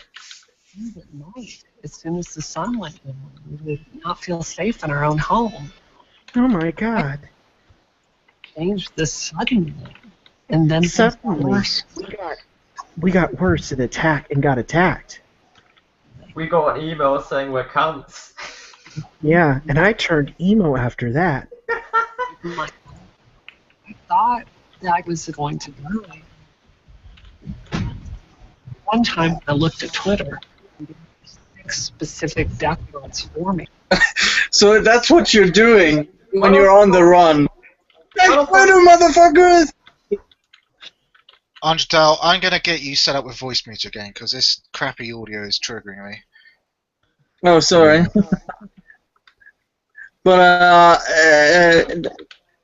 she's checking Twitter while she's on the run, so to speak. Yeah, I know. And she's been on it every freaking day. Every few seconds.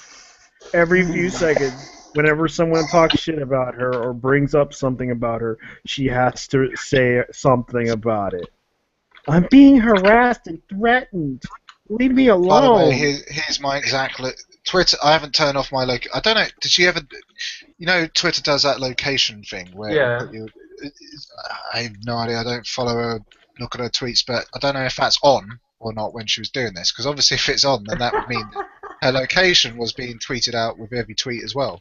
That'd be funny. I mean, it's generalized, so it's not like an exact GPS coordinate, but somebody was actually determined to find you. Narrowing it down to a city would be a good start, right? Yep.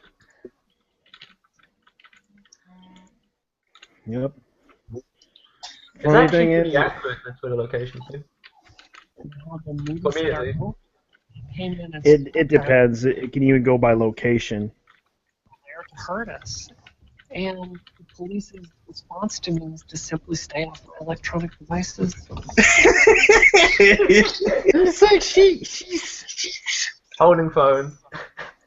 That's all I have to say.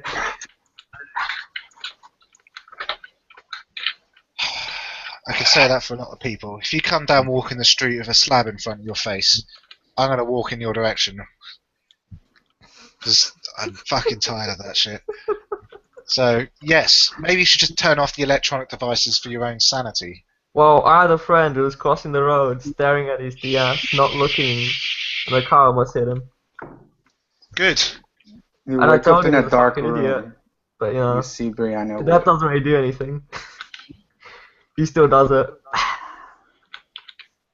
No matter how many times I tell him not to. Right, shall we get on with this? It's fucking 4 minutes or whatever we got on this shit. The law finds it catch up. As a result, law enforcement doesn't always have the tools, the best tools that they need in order to capture the kind of aggressive behavior that has become common on the internet. We spent about a week and a half out of our house. And at a certain point, you can't live out of a hotel forever. So we switched over to the system where if the death threats I got that day were particularly terrible, leave. No, you were at your house the whole time. Nah. Life where, depending on how many you get, not that day. Huh? She was at her house the whole time. Yeah, but the recreation shows them leaving with suitcases, and I remember seeing the what's her name, the Council Colbert one, where there was definitely a sniper across the house who was entirely ready to fire, and then he had to text her.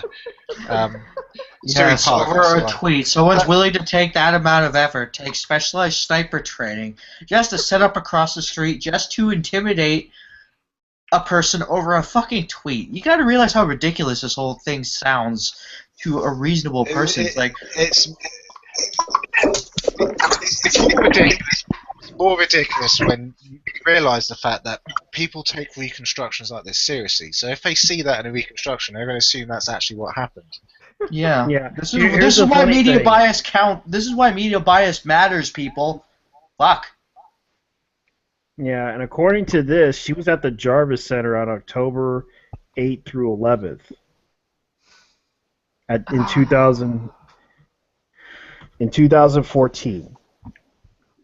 She was at the convention, so that tells you something about that. Yeah, she's a lot of bullshit. Yeah, she did a panel featuring her, so she technically wasn't scared for her life. So it tells you something. Either she's making up bullshit, because she said that she went to the New York Comic Con at the time of this event happened. She's just trying to get the victim box, man. Yep. So, Brianna Wu did appear there. Like a witch.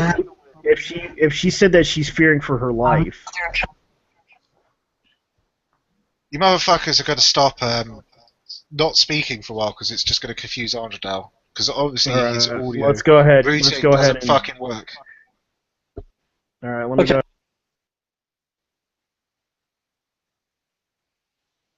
Okay. It would determine where I would sleep at night. I would sit there and check my voice messages, and it was dozens and dozens and dozens of threats.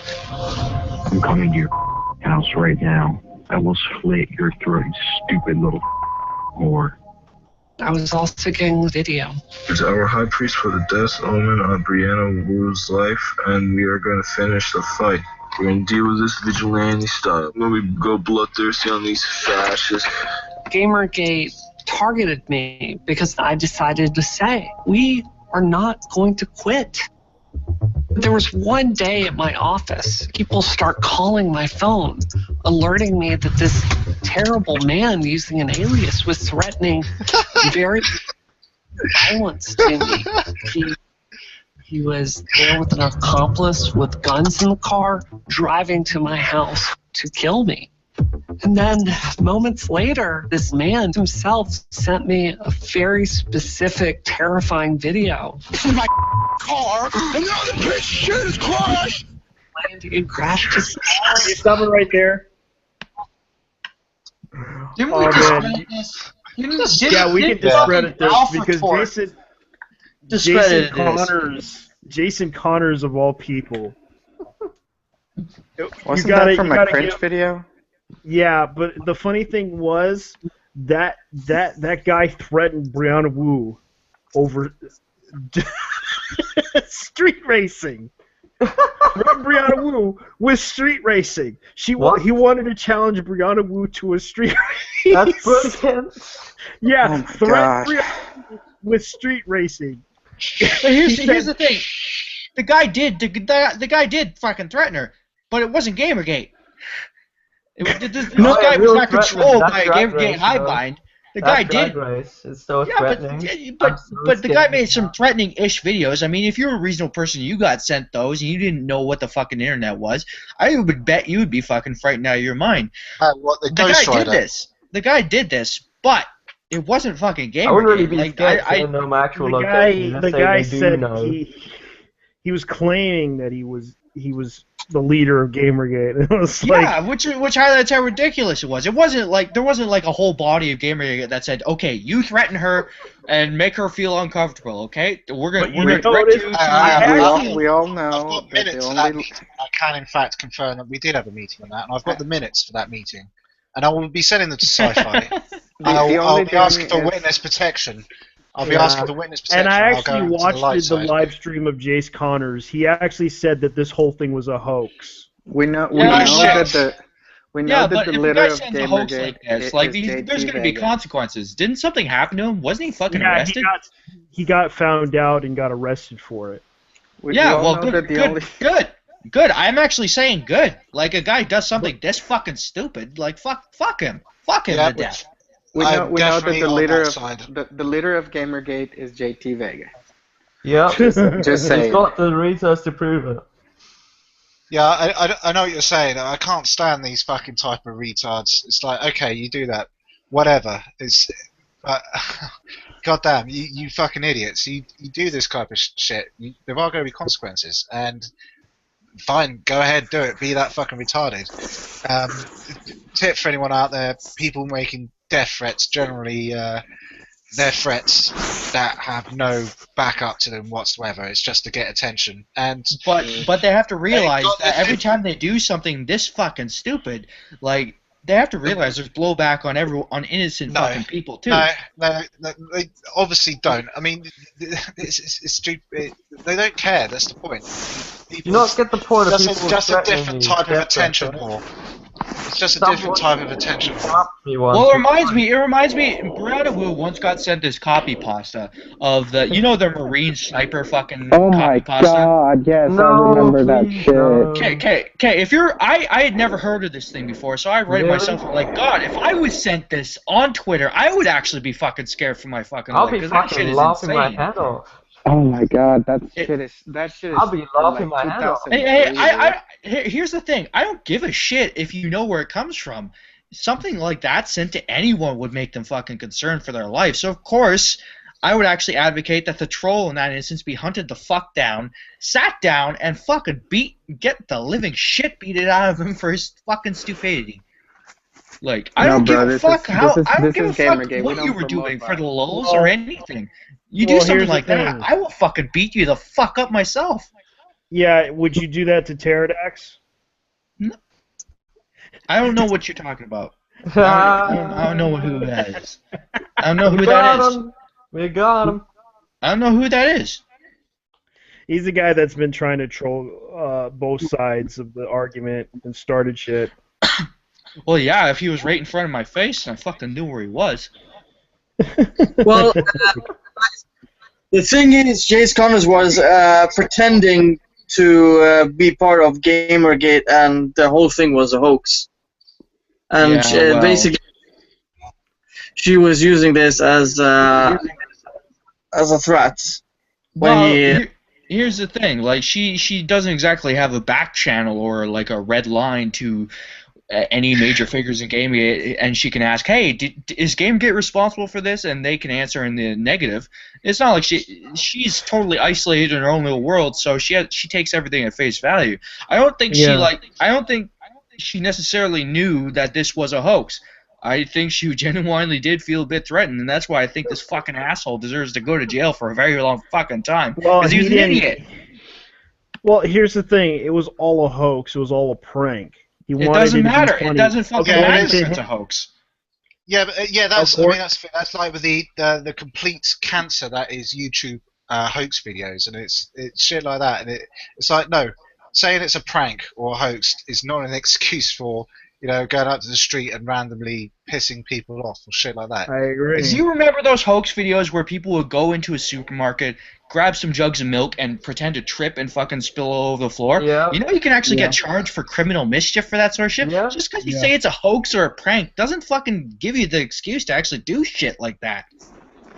It's just a prank, bro. It's a prank, bro. God You damn mad, it. bro? This is why I hate this species. It's fucking retarded. Anyway. Alright. And yes, that was me defending Brianna Wu. God. Maybe you should check your privilege. Yeah, check your privilege, shitlord.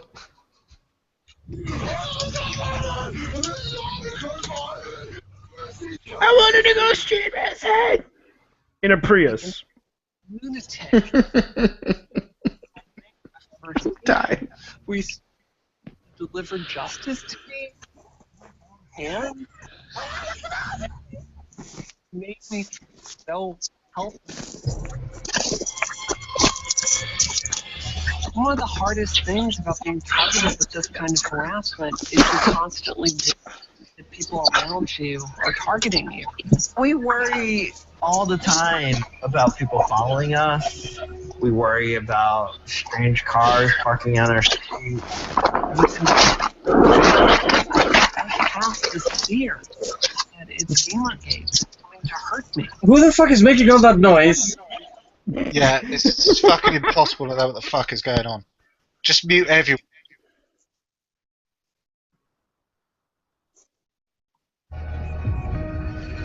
You don't come back from something like this. You just change. I'm not the same person I was a year ago. And I realized if I didn't speak up and bring this to the larger media's attention, nothing was going to be done. And they were going to murder me and my husband. They attacked you personally. They did. The goal was simple. It was to personally destroy the woman that was critiquing them. There have been no prosecutions. Not one person to even be brought to a court to answer these charges. I don't really ever feel safe anymore. But I don't think it's always going to be like this. People like Brianna are increasingly turning to the possibility of new federal laws because the internet is not bounded by state borders. We need federal legislation for victims of cyber harassment. Right now, the FBI does have one very strong lead that they are investigating. This would be the first case brought against someone in Gamergate that has been violently threatening to kill women. Because of the internet, my life as I knew it was over. Oh god, not the Guardian. I would absolutely do this again. Most people don't realize that you were just one single click away from your life being upended.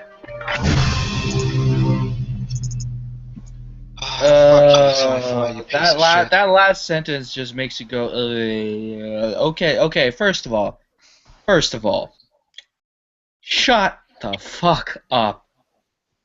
Seriously, I'm speaking out so this can happen, and this can like create new laws to prevent harassment. All well and good. She wanted to change the gaming industry, so she created a hit game. That's where I'm going. Shut the fuck up. You didn't create a hit game. You created a piece of shit. Oh. Yes, that is. Yes. The thing is, I received death threats online, right? I'm not fucking scared of death threats online. I'm scared of death threats in real life. That shit doesn't scare me. You know? Yeah, but you have to realize it does. I It used does to live scare. in South Africa, right? This shit it does is scare people, you know. online. It's not scary. They don't actually know where you live. They're just doing it for attention. Yeah, but you know that. Do they know that? These people are the same fucking dummies that think whatever they think about the real world is gonna happen to them, and is that same subjectivist shit. Yeah, I'm with Salt. I'm not. I mean, it is retarded to think that like every single death threat means you're going to be killed. Especially like if there were so many and they're all obviously were going to happen, then you'd be dead by now. Yeah. But on the other hand, people who are just doing that are fucking retarded arseholes who really need to be given a slap in the face at the very least. Yeah, and they're already trying to get more attention about it. And it's like most people would rather report the issue of harassment than actually making that claim that it's really real or is it true, because it's harder to determine who or what is threatening the person. Yes. Obviously, this was an issue that was going to come to a head sometime because, yes, this harassment does happen online. We've seen it, and it has happened to Wu. Like, let's not deny that. Yes, you can laugh. It has happened to her. But don't laugh at that. That's kind of stupid. Don't laugh at that shit. It has happened to her. It's about finding the line between harassment and criticism, or harassment and just normal, like, shit talking on the web. Like, the reason we're also opposed to Wu is because she's, like, taken the far, far extremes, like, everything is harassment. Like, just talking to people, or even just saying your game shit is equatable to her online harassment. Trying to run down a website for it that try to bring up the issue about her being harassed and pointing out that she's been at her home the whole time. Yes, that's why everyone's against her. It's because she's taken this way too far. It's like you're not trying to find the line. You're not trying to find a reasonable line here. You're trying to overreach. You're begging to be taken down. I don't think it's about being taken too far. I think the point there is that the actions demonstrate that she does not take it seriously as she presents it. That may be the case as well, but we still also cannot deny that stuff has been said to her, like that video for one. Well, yeah, I mean, pretty much this is the thing. Anybody who's like well known, who's got a presence on the internet, has probably received a death threat more than once, right? Just about anybody who's well known, because humanity is fucking stupid. There's a like I said, I mean, look at John Lennon. Look at John Lennon. He actually got taken out by a fucking fan. Yeah. Like, I mean, or someone pretending to be a fan. Yeah. But everyone gets death threats once they're a certain level of respect, or whether they say something online. Like, if you actually cracked an article today that I read where they posted a guy who was an intentional troll called "We're Gonna Lose," and I watched some of his videos. I'm like, yeah, there's some assholes on the internet.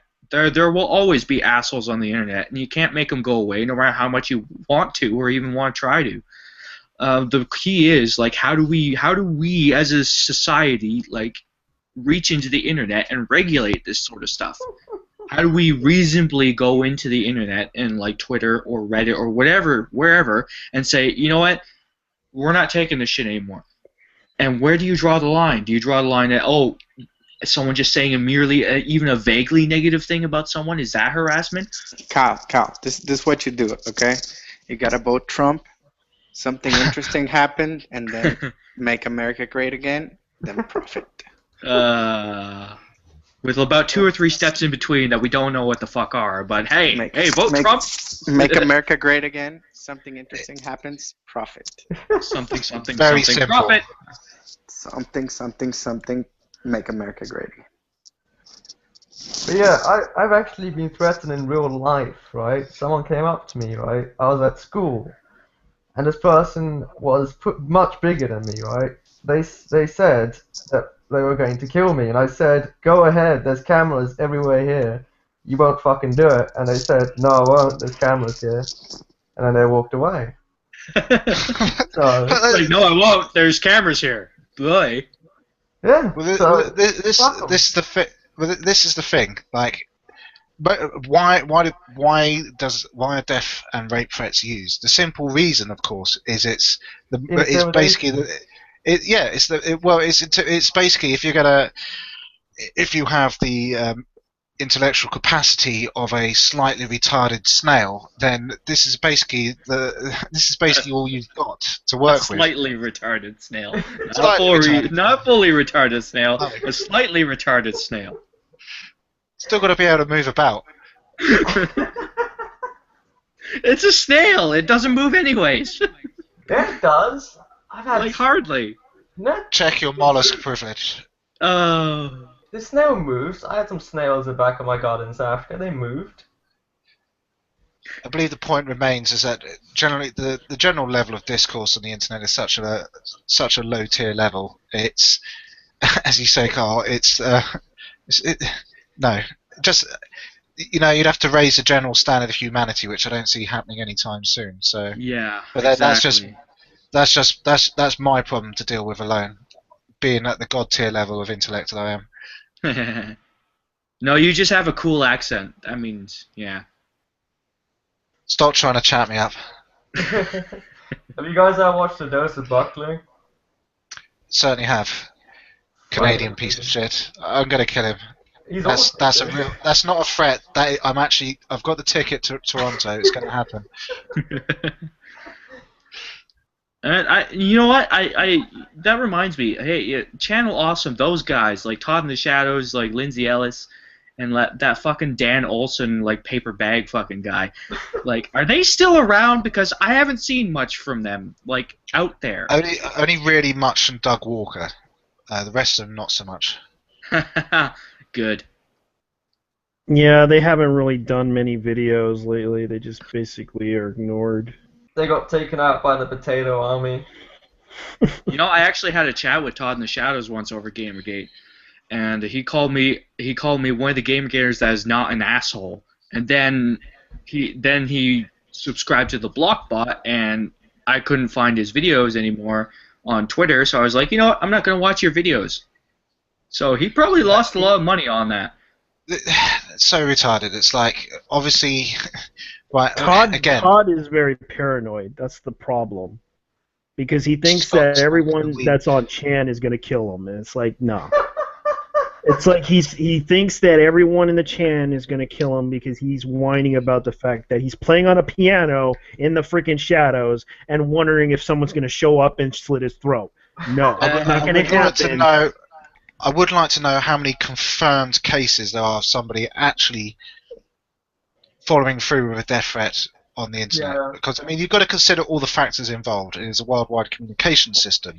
Am I saying that if I got into a Twitter beef with somebody in fucking South America, I'm A, going to find out where they fucking live, B, I'm going to fly over to South America, C, locate my appropriate murder weapon, D, kill them, E, fly fucking back again. I mean, the thing I love about this, right, is we're living in first world countries. I used to live in fucking South Africa, right, where people got killed daily, right? 35 people in the closest city where I live to got killed daily, right? And people are worrying about fucking internet death threats. I'm just like baffled. It's first world issues, obviously. Like a woman developing games is going to be focusing more on that, so she's not going to see the bigger picture. Every fucking major celebrity gets fucking death threats. Deal with it. Yeah, you see, one that comes to mind. I bet Richard Dawkins has got a whole fucking stack of threats, like burn in hell, you atheist piece of shit, all that kind of stuff, right? Ricky Gervais, I mean, he's been quite offensive. I'm sure he's got all kinds of people who are like, fuck you, Ricky Gervais, I'm going to kill your fat fucking ass, something like that. Yeah. You see, there is a line that is crossed when it becomes more than just an internet death threat, and that's when they know your actual location and they post, your actual location to you. But I mean, this is why FBI does investigate this sort of thing, and they will take action if they believe there is an actual threat. Yep. Well, it's got to. I mean, there obviously are signs that show somebody is more intent. It was actually not just idle threat, throwaway comment. Because it takes the basic point being, it takes actual fucking effort. It takes zero effort to say I'm going to kill you, and it takes a hell of a lot more effort to actually go through with the act. That requires getting off your fucking ass, going outside, doing the necessary shit to actually go and kill someone. You know, imagine half the people who actually get that far probably go, you know what, the light outside is hurting my eyes. I'm going to go back into the house and shut the curtains and then go back on the internet because it all seems like far too much effort. Yes. This is why I think murders have gone down, because we could just sit in our basement, play fucking video games, or just Netflix and chill for the rest of our lives. Everyone wins. Hashtag Netflix. Yeah, because they already brought out that one show that everybody's playing. Netflix here, sir. There are other internet video providers available. Like Show Me. Or HBO Go if you want to catch Game of fucking Thrones. I haven't watched Game of Thrones. Here's a spoiler for the next season. Somebody you like is going to die. That's always been that way. That's the thing. Like you know all that plot we were building up for that one character. Yeah, it doesn't matter anymore. It doesn't matter. If someone's gonna die, and I the only person that's gonna be left is the one. You want the ending spoiler? Tyrion is the Dragonborn. Dovahkiin. Yeah. George R.R. Martin knows how to inspire blue balls in his fans. It's like, come on, I really want to get to the fucking orgasm of this thing, but it's not going to happen. You're going to die before you get anywhere near that, aren't you? You're going to get a bunch of cats. You're going to get a bunch of cats. If you want to send the internet crazy, you need a viable death threat against George R.R. Martin. But I think he's already sorted that. I think his cholesterol level has already sorted that one out for him. So. Yeah. All those eggs he ate for breakfast are saying, "I'm gonna get you." Jesus Christ. Oh God. We're kind of out of topics. Do we want to do the Hitman thing from Frequency? What Hitman? Let me just tell you. Skip to the last 2 minutes or so. The rest of the review is just a basic review. You're not gonna glean anything from that. Okay, last minute. Okay. So we're gonna do this. You're gonna do it? Actually, I got the exact time you can skip to. Skip to 4:49. 4:49? Yeah. Well, I'm 4:42, and it doesn't matter. Okay, we guys ready? Yeah. Yeah. Okay. Encourages players to make the most of those mechanics when designing missions. Disguises play a big role in Hitman, determining which areas you can walk around in openly. At one point, I was dressed as a stylist at a fashion gala, and one of the guards who blocked my way called Agent 47's masculinity into question. Fuck, I mean, you pussies need to find a real job. And while perhaps we're meant to think that the guard is a jerk and that his attitudes are wrong, it doesn't really work as a critique of those attitudes because Hitman as a whole is a glorification of traditional violent masculinity. So fucking hell! Not everything has to be. If it's not some sort of criticism of the thing it's portraying, then that's not a valid media. Look, motherfucker, this is not how shit works. It's not like everything I find distasteful has to be subtly criticized in one way or the other by the media that's portraying it. Otherwise, it's a horrible thing. Oh my god! Yeah, it's like he has an issue with the fact that he was called a name on the game. Actually, I think this person is a she, like a transgendered, like a she, because it's like Carolyn Petit. That's the name of the person. Who's criticizing this? No, I'm not. Yeah, who's criticizing this? Yeah, I think it's. So just say that. Caroline Pettit. Yeah. It does not come through in the voice. I can say that much. Yes, because it shows that she basically says that this game is absolutely horrible, criticizing the masculinity. It's like I love Hitman, man. She's definitely a girl. I mean, what else is they expecting there? So you get called a pussy, right? I mean, that's kind of a common insult. We say you're a gentleman of less than high caliber. No, I think the guard is just saying like something that a lot of people say to stylists anyways. Like it's not a critique, it's more like a thing that happens.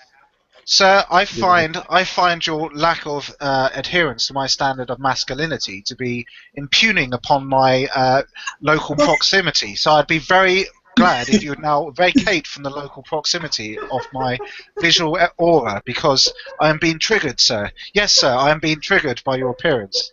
Please vacate. Or you could just say, pussy. I say. Obviously I should be hired as a writer for Hitman now. Because I know how to use the excess verbiage. I like verbiage. It's a good thing Anita didn't review this then. Let's try to watch the rest of the minute. Okay. Violent masculinity. So players who share the guard's viewpoint won't hear it as a critique at all, but as something that fits in with everything else the game is doing. Unlike some earlier entries in the series, the new Hitman doesn't turn women into sexual objects as a gameplay mechanic, which is good. But while its storyline presents Agent 47's targets as people who are contributing to violence and global unrest, and therefore suggests that his deeds are good or necessary, he's actually just participating in, profiting on, and perpetuating the cycle of violence in his work. With several episodes yet to come, maybe we'll see some exploration of this idea. What For now, fuck? Game that aims to be both. What the fuck is this?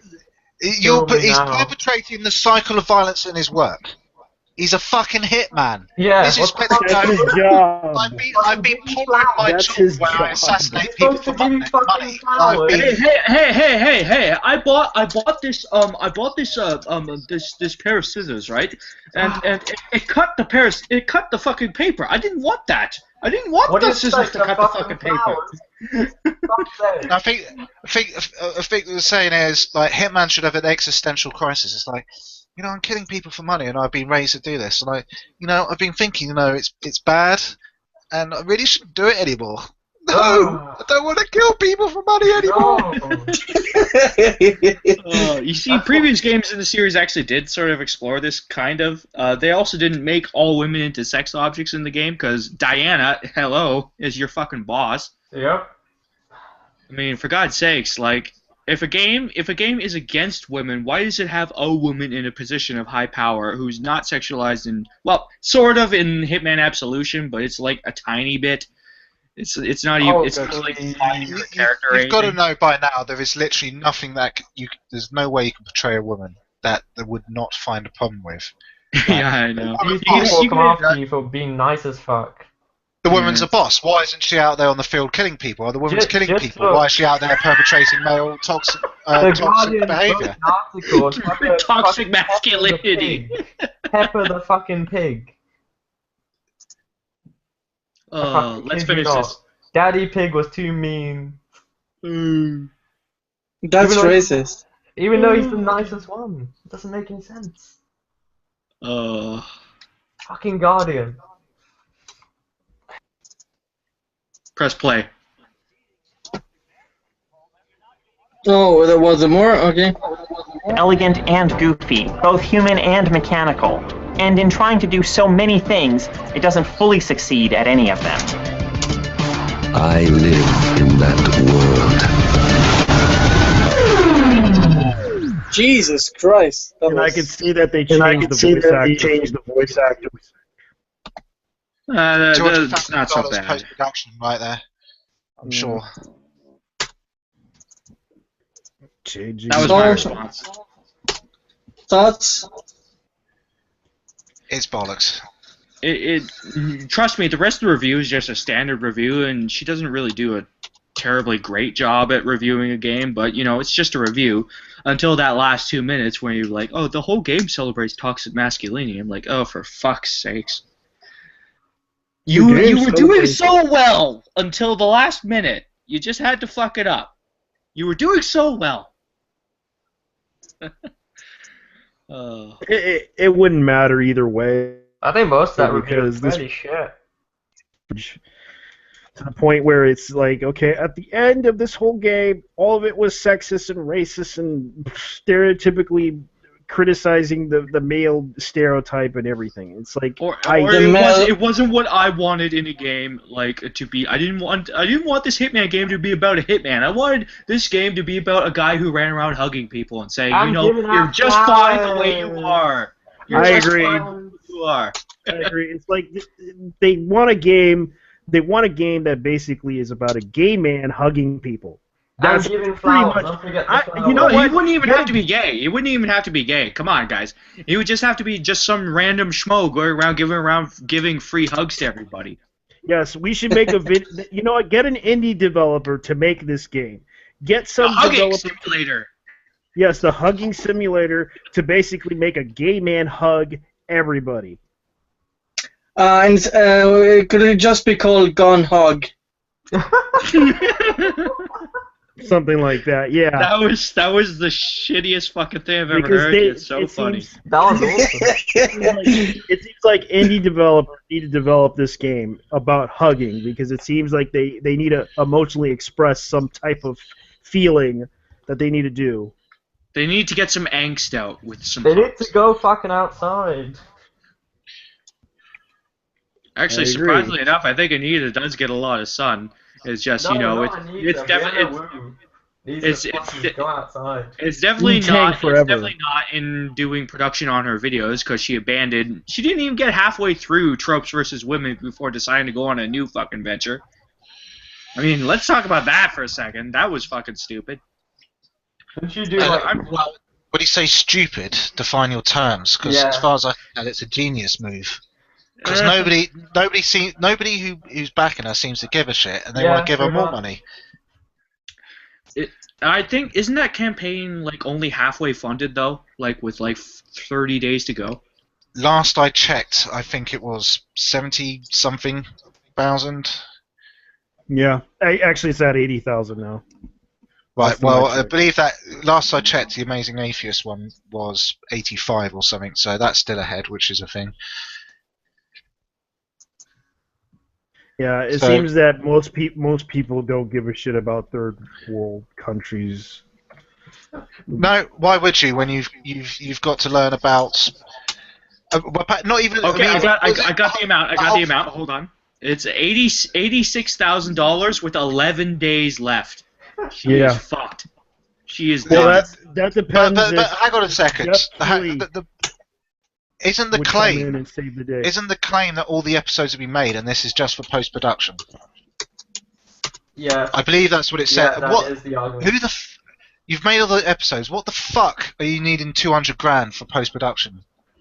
What the fuck are you gonna? So she can wear all the dresses. So she can wear all the dresses. Didn't you know? She's gonna be wearing all the dresses and makeup. But what are they gonna do? CGI the dresses on her? You want to know what? You want to know why? Because you know how much it costs for makeup, how much it costs for but this dresses? is post-production. Post-production means you've already produced the shit. And you're putting, but they're also doing animation, technical effects, ADR. Okay, animation. So $200,000 for animation. Yep, pretty much. I mean, it's going to be 80,000. What the fuck? What? Okay, animation, editing, mastering. I got the graph here. Frequency, investment, pre-production, writing, research, and fact-checking, seed and spark fees, credit card processing fees. No, but you actually fees. watch the video. She talks about it and says, "We already got all the videos, right?" Well, yeah. So you've got to cut out anything that is not post-production, and some of the things you already mentioned there are definitely. It's basically for the money for the DVDs. I'm assuming. Oh, here it says the videos aren't done. Well, in a video, she said they are. So, which is it, Anita? I don't know. This is kind of weird, but she's sitting at $85,000. I'm going to update it just to see if it got one donation during the time I've been speaking. No. She's going at a slow pace. Watch that video. She says that she's already done it. It's like... I think she has maybe one. She probably only has one, if that. Well, now, I don't know if they were confirmed. Some people said they found there were two large donors of 30 and 25k each, I believe. One of which was apparently the Cards Against Humanity's creator. Max Tampkin. Yeah, I looked through the donation list, and they're obviously, if these donations were made, they're ones with the value and donator hidden, because most of them are around $100, $50, $10, $5 sort of range. So I haven't seen any, which is probably expected, to be fair. You're not, I mean, to make it obvious. So I don't know exactly where this comes from. When you only have 2 people donating upwards, maybe $50,000 in total between them, you only have $30,000 donated by other people. I think you can generally say you've shot your credibility load with people, and they're sick of you and they want you gone. Yeah, I do wonder. Like I say, I don't know how it's been confirmed, but I would like to find more information. I couldn't find, because it seemed to like breeze through Twitter. I haven't been able to find any decent information on that, because I'm quite interested in like finding out how this is confirmed or not. But yeah, this where the whole thing seemed to be, the whole reason was because Anita was triggered by Amazing Atheist harassing her with like the Daring to Actually Help Women campaign, which that is an absolutely terribly sexist thing to do. It is. It's like, oh, a man can't raise money for women. That's against Especially, me. Are they white, middle class, easily triggered women? No, then that's not worthwhile, is it? He also did a video. I think it was on Thursday. Yeah, it was his response to Anita's article. Yeah, and he was actually pretty serious, because he wasn't even angry. He was just disappointed, because he was going after him for actually trying to help someone. And you could just look at him, just the disappointment, what she was saying about him and his campaign. I just wonder why. I mean, I can understand why he'd be disappointed, but I just wonder, like, did he not expect this? I mean, he must know how this shit operates at this point. He was expecting Anita to react to this as a way, because he knew that Anita was trying to, get money for this production, and what he did in response was, at the time, he in response to that video that she was making, he made his own campaign to help actual women. And that's what he said. He wanted to help actual women, because we see a trend of women in the industry trying to ask for money instead of shit that doesn't really mean anything. It's like, here's some women in history you may not have known, and I looked at it. It's like, well, I know all these fucking women, so apparently it's not either that, or I'm just more well-read than other people, which is entirely possible. But I mean, tropes versus women, what's that achieved? As far as I can tell, it's given people a lot of laughs. It just divided the entire fucking industry. Well done, thank you, Anita Sarkeesian. And right at the moment where you could have continued, and you could have made it your crowning moment of glory. Hold on. Made it your crowning moment of glory. You fucked off and tried to do something else. I don't think the industry's paying any attention to it, to be honest with you. Well, they did for a brief period, and the damage was enough. Yeah, the damage was enough. They actually EA paid her money to talk to people. Same with other companies. They paid her money to talk at those events. That's the other thing. She could do a speaking engagement 20 times, and she'd have the money she would require. Yep.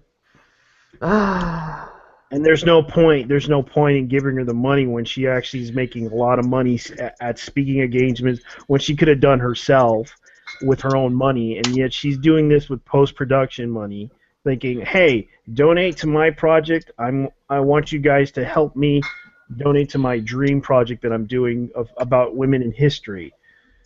But as I say, nobody's donating, obviously gives a fuck.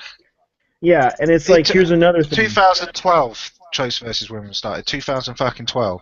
It's now current year. That's a long fucking time to make what? And she didn't make three videos on the project, and a couple of other videos on random shit. She didn't even finish fighting Fuck Toy, the one that she was going on about Bayonetta. Like, fuck. At least deliver that. Nah, she played Bayonetta, she was getting into it, and she realised she was, getting turned on. She said, "No, I can't do this anymore." What I meant when she didn't, most of the industry doesn't care about her. That's what I meant. Like, most of the industry. I know, like, a few people with, like, a few industry parts. Well, only needs the people in senior positions to give a fuck, right? Yeah. Let's see. Here's the thing, though. She, Wu, and Quinn did enough damage. It doesn't matter if most of the industry was against them. They did enough damage. I'm not saying went to the fucking UN, for Christ's sake, and they were taken seriously. right? Yeah. The So they US did Don't tell me enough they ain't got no damage. juice. Don't tell me they ain't got no juice, because they clearly got some juice going on. I'm not saying they don't have any juice. I'm just saying most of the industry doesn't give a shit. Are you speaking from experience, or do you actually know that? Most of the people I know that develop games don't give a shit. And you know everyone who develops a game, right? Woo. That was a joke. Wu-Tang forever, bitches. Wu-Tang forever. Again, Mitchell, right? It's not like every developer is working on a piece of code for AI or doing the menu code or an artist or fucking musician or whatever, right? It's not like their personal opinion fucking matters, is it? When you work, it's the executives and shit like that make the choices on the general direction a game's going to go. Your indie developer and shit, they can go on as normal because they don't have any corporate overlords to answer to. People who do have corporate overlords to answer to, it really doesn't matter at the end of the day what their fucking opinion is. True. There we go. But, you know, I know she's done damage. I'm just saying that a fair amount of the industry doesn't give a shit about her. Right, well this is where the industry needs to be broken down, right? So if you're saying a fair amount of the industry, what do you say? We say specific companies like big ones, Activision, Atari, fucking Ubisoft, whoever else, those are the ones I can figure off the top of the head. Are you saying they don't give a fuck? I know that EA does, right? But I don't think that Atari does or fucking Activision gives a fuck. Right, well this is sort of the thing, right? That's so. How the fuck do you assess that? Do you know that for certain? They haven't paid her for any speeches. Right, but that doesn't mean they're not paying attention, right? There's a difference there. I'm not saying they're not paying attention, but I mean like that they haven't let her do any damage sort of thing. Yeah. Well, how do you know? This is the thing. I mean, right. So there's been speculation that like changes to Assassin's Creed Syndicate as I know shit happened at Ubisoft. Right. So that there we go. I don't know if does it require an explicit fucking saying, look, we love Anita Sarkeesian and we agree with everything she fucking says for it to have an influence. Sometimes it's just enough for one word out of a speech to get out into the open for someone to listen to it. That's it. You don't have to declare your support for her, but you hear all this like talk about we're diversifying the industry. You see the GDC thing right there, that picture we just talked about. It's like she's had influence. You have to decode. You have to cut through the bullshit and decode what is being said. No, but I didn't say she didn't have influence. Yeah, and I have to say, you know what? They should, if they're saying that they want to advocate for diversity in the GDC, we can give it to them, but they're going to have to do it the way that they should. They should let developers that are, if they want to say that they want to let developers and promote developers that are minorities, that are making good games, let them make good games. For Christ's sake, stop fucking just making them stand there like at a convention waiting for their chance to actually rise up for the chance to do something. Yeah, don't point, hey, we got a minority guy here, we're not racist at all. You know? Yeah, it's like that. Just let them do their shit. Let them. My black friend. He means I'll never be racist till the end. It's like it's like that. They're trying to be like, they're trying to be more like the word inclusive as they call it. If they want to promote that shit, do it. But stop fucking around.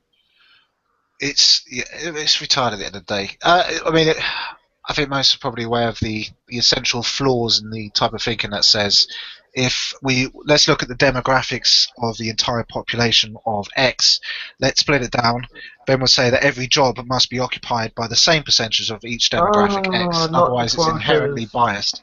Yeah, well, this is basically what they must be advocating for. There is no other way of, because otherwise you've got to ignore all the factors that go into it, right? You have to.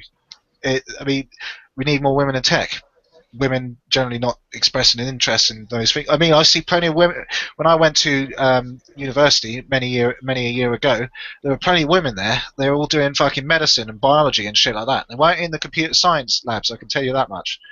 Yeah, well, I went to a college admissions, and I did a stream on this a while ago. I went to a college admissions guy and I asked him, how many females do you have in a given class in any given year? And he said it's been hovering around 25%, and that's including minorities. So you have to get them in there first. You can't just say, oh, we'll promote everyone who's already in here and that'll fix everything. You have to get them in there first. But that's the thing, and then there's been massive efforts to do that, and it's not making any fucking difference. So draw your own conclusions. Their conclusion is obviously that their conclusion is obviously the sexism is so it's sexism of the gaps argument. I think it's more to do with biology. Yeah. But I mean, yeah, Mitch, that's the conclusion. But basically, their way of looking at it is sexism of the gaps. Right? Every time you find a gap, it must be sexism. And you drill down into that portion, right? Okay, well, there's no actual sexism there. Well, obviously, where that gap now remains, there's sexism in there somewhere. That's fitting it up. That's how there's a difference. Now, I wouldn't really have a problem saying, all right, well, we have to, the demographics of particular industry has to exactly match the demographics of the general population. If it weren't for the fact it's being very selectively applied. Yeah, I mean, they are being selective of who they want to put out there as a indie developer. If that's your stated goal, then you got to go 100% for it. Otherwise, they're going to call hypocrisy. Yeah, because they kind of don't understand that there are developers out there that are desperately trying to get out there. Heck, I recall that someone told me that there are so many freaking developers that are trying to put out their games on iPhone, and they want promotion of it. They want people to talk about the game, but it's difficult for them to put it on a website, especially one that is trying to ask them for money. And especially when those websites are only interested in promoting their pet projects or their friends. So yes, that's true. The other thing being, of course, what are you saying then is, right, well, we've got this black guy who made a game, so surely the game then doesn't speak for itself. I hate when people do that shit. So, what, his success or failure is now based on race. Yeah. So if the game fails, it's racism. If the game succeeds, and we did a great job, guys. Let's all pat ourselves on the back for helping out the darkie here. He couldn't have done it on his own. That kind of scares me in a way, because if I would developed a game for a company, right, people would be like, he's mixed race, right, and they'll be base it off that. It's all just very, how do I say, stupid. It's just, I don't like it. Well, yeah, I mean, as you said, it takes away the individual achievements. Yeah, I don't like that. How can you take... I don't know, I mean, obviously I'm just a cis white male shitlord, but, I mean, that's how I'd feel. Yeah, I'll be pretty I don't know, pissed. maybe some people are fine with that, but I think it would dull the sense of achievement somewhat. I don't know, I haven't seen anything on it. It does. I mean, you'd have to, if you've experienced that, you'd have to tell us, because obviously you're the token darkie. Well, I've experienced some things, but it's never really been as bad as everyone fucking plays. Everything is really badly and this is so racist. But I've experienced very little racism in England compared to South Africa, right? The country that people call the Rainbow Nation, as they say. Yeah, it's quite mental. Just have you ever looked at anything about South Africa? It's not like when Nelson Mandela was released, all its problems fucking went away overnight, is it? No, absolutely. Johannesburg is still the murder capital of the world, I believe. Oh, actually, it's not as bad as it used to be. Durban is now. They still have a lot of carjackings, right? I mean, it's still basically GTA 5. I mean, basically, you can play. If you want to complain about GTA having an influence, you'd have to go for South Africa. Except for, I don't think. Every time my mom would take me into Durban, the city where 35 people get killed a day, right? I'd be pretty fucking scared. My mom had sort of a face of worried about me, and it was all very scary as a kid. Just you're in. You guys call a taxi in South Africa. We got a white van with windows on it, and people call that a taxi. look at a South African taxi, and you get in it, and there's like a whole bunch of people, and you don't want to say the wrong thing because you're scared someone's gonna fucking kill you. But yeah, I mean, I mean, obviously the personal reasons then for you to say, look, I find this online death threat stuff to be more bullshit, which is completely understandable. Obviously, with respect to Carl's opinion on that being just as bad, I mean, obviously this is the kind of lived experiences thing, right? I mean, none of this without the proper analysis of all the facts is anything more than, of course, anecdotal. But it does give an idea that none of the single simplistic presented narrative has to be questioned, which obviously I believe we've all done here, and it has to be put into context. So I believe that adequately does so. I mean, if we actually looked in some of these death threats, like actually carried out, like I want to find out what kind of percentage, you know, that would be very interesting. You know, I've seen some articles around every once in a while kicking up those statistics or something. There's got to be one article who looked into that or something, or some study. I guarantee you. I mean, with the recent Muslim attacks and so forth, obviously I didn't say that because I'd be locked away. They were just random people who happened to, I don't know, have a religion of some sort. I mean, the people who have actually posted videos and then gone ahead, I mean, certainly take those realistically since they've actually gone through this action more than once. I don't know if that would count. Talking about random arseholes over the internet, slightly different thing, I would think. But yeah, I don't think there's ever been any attempt. I mean, most of the shit that's talked about is not about, you know, getting more accurate statistics or analysis or anything like that. It's more, we know there's a problem because we know there's a problem. Therefore, we must solve this problem that we know there already is, and let's not question that first premise. Let's just solve it. Yeah.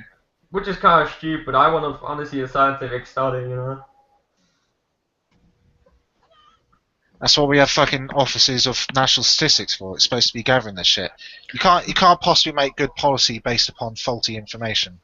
Yes, there has to be more eyeballs on this, and maybe we'll see more of those in the next coming years, and maybe just maybe Gamergate will be one of those things where some eyeballs were thrown on this. Like, it had to be done eventually.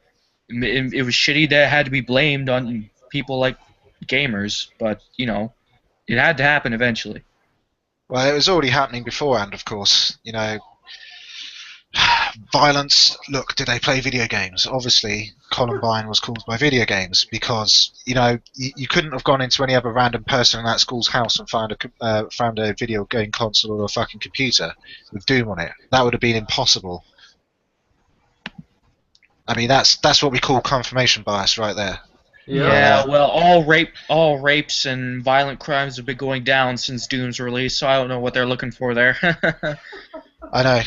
That was a virtual rape game, if I remember. You had to rape imps and with a shotgun at cacodemons. close range. Yeah, it's actually firing small penises. There's probably a Doom mod that does that, when I think about it. I would not be surprised at all. Brutal Doom, I think. Well, that fires penises instead of bullets. Games are an outlet for people to get a little aggression out. But before we close the stream, did you want to talk about the AI on Twitter, Deus Ex? Oh, Tay and you. Yeah, I actually did a video on this. It's so fucking annoying. Yeah, I saw it. I saw that. I retweeted that. Yeah, it's. I mean, it just demonstrates. I really can't tell in general whether people are genuinely retarded or. I mean, I can tell that most of the people, like, basically everybody who ever got it to repeat, like, Trump is amazing, Hitler's a god, or anything like that. They know what the fuck's going on. They knew this fucking thing is dumb as rocks, and they can get it to say what the fuck they want. I don't know if anybody who's then seen that and is appalled by it necessarily understands what the fuck is going on. That's basically what I was targeting. So I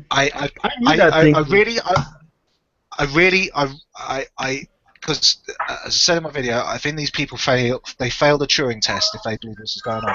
So I can only hope the people who wrote these fucking ridiculous articles after the fact were just doing it for the clickbait, because otherwise I'm worried. I think the majority I looked at this for the clickbait. The fact that Microsoft created Skynet. No, they didn't create Skynet. It was just an AI that was created to absorb information. Yeah, but it basically turned into Skynet. Not really. Yeah, but here's the thing. It was programmed with an algorithm of comedians to make it funny. That's what happened. Oh my god! But it wasn't funny. I think this whole experiment proved that people will intentionally try and poke holes in something.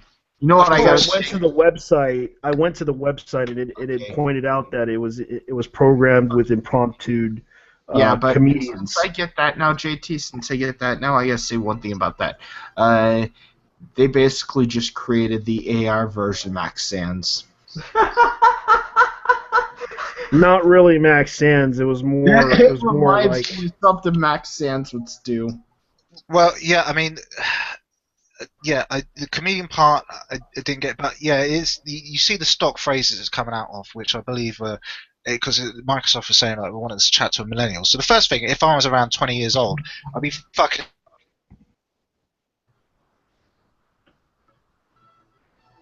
Intelligence as far as stock phrases like it's producing, or the profile saying zero chill fat. Your fam zero chill, or whatever the fuck that says. Zero chill. I had to look that up and I'm like, oh my god, why did they have to? I mean, it was already retarded out of the box. Just going beyond any algorithmic limitations and what an actual AI would require, it already came out of the box retarded. That was built in. Fairly retarded. That was built in by the fact that the assumption of it had that ADD quality to it, because I was like looking at it, asking a question: is Bill Gates your dad? I asked that question, and he kept just focusing on the whole fucking she wanted to properly gender algorithms. Yeah, she was asking why can't International Puppy Day be every day? And I told her because it's cute. Yeah, I mean, yeah, I get. Oh, you get me triggered all over again about how retarded this is. I think they were trying. I know it is. They were trying to like prove that they were trying to get an AI and say, hey, maybe this passes the Turing test. It fucked up on that. Look, who did anyone actually say that? Because I mean, well, as I said. That's what I bet you they were trying to do. They're like trying to figure out what happened and see if they can use that to improve upon an AI that could the Turing test. No, I seriously hope not, because from what I can figure about what the construction of this thing was, no, it was any fucking researcher at Microsoft who was seriously trying to attempt this, then no. They couldn't have been this clueless. At least I fucking hope not. I just installed Windows 10. Learning from the internet. Anyway. That's basically the whole point of it, because it said that it gets its information from the internet. Yeah, that's the video I did anyway. So anybody looking for that, my full thoughts and an explanation. More videos now. Anybody wants to see my full thing. Again, you're getting me triggered all over again. I don't want to talk about this anymore. I'm sorry. This is a traumatic experience for me. I go by the psychological side of things, what the AI was doing. Well, I think the whole thing is just stupid. So I think we're gonna leave it there and just close the stream. Is there anything you guys want to show? Not really. I've already shown it. Johnny Fox. Yeah. If you would like to subscribe to our channels, we have YouTube channels, by the way. Mine is JT Vega. Like that Mine one is guy 23 players, 23 Mitch. Yep. Mine is uncut_salt. I have a Halo series going on. Ongoing. Yay. Yeah. Yay. Alright, that's that's about it for us. We're gonna probably continue to shit talk off air. So thanks everyone for watching, and see you guys next time. Bye.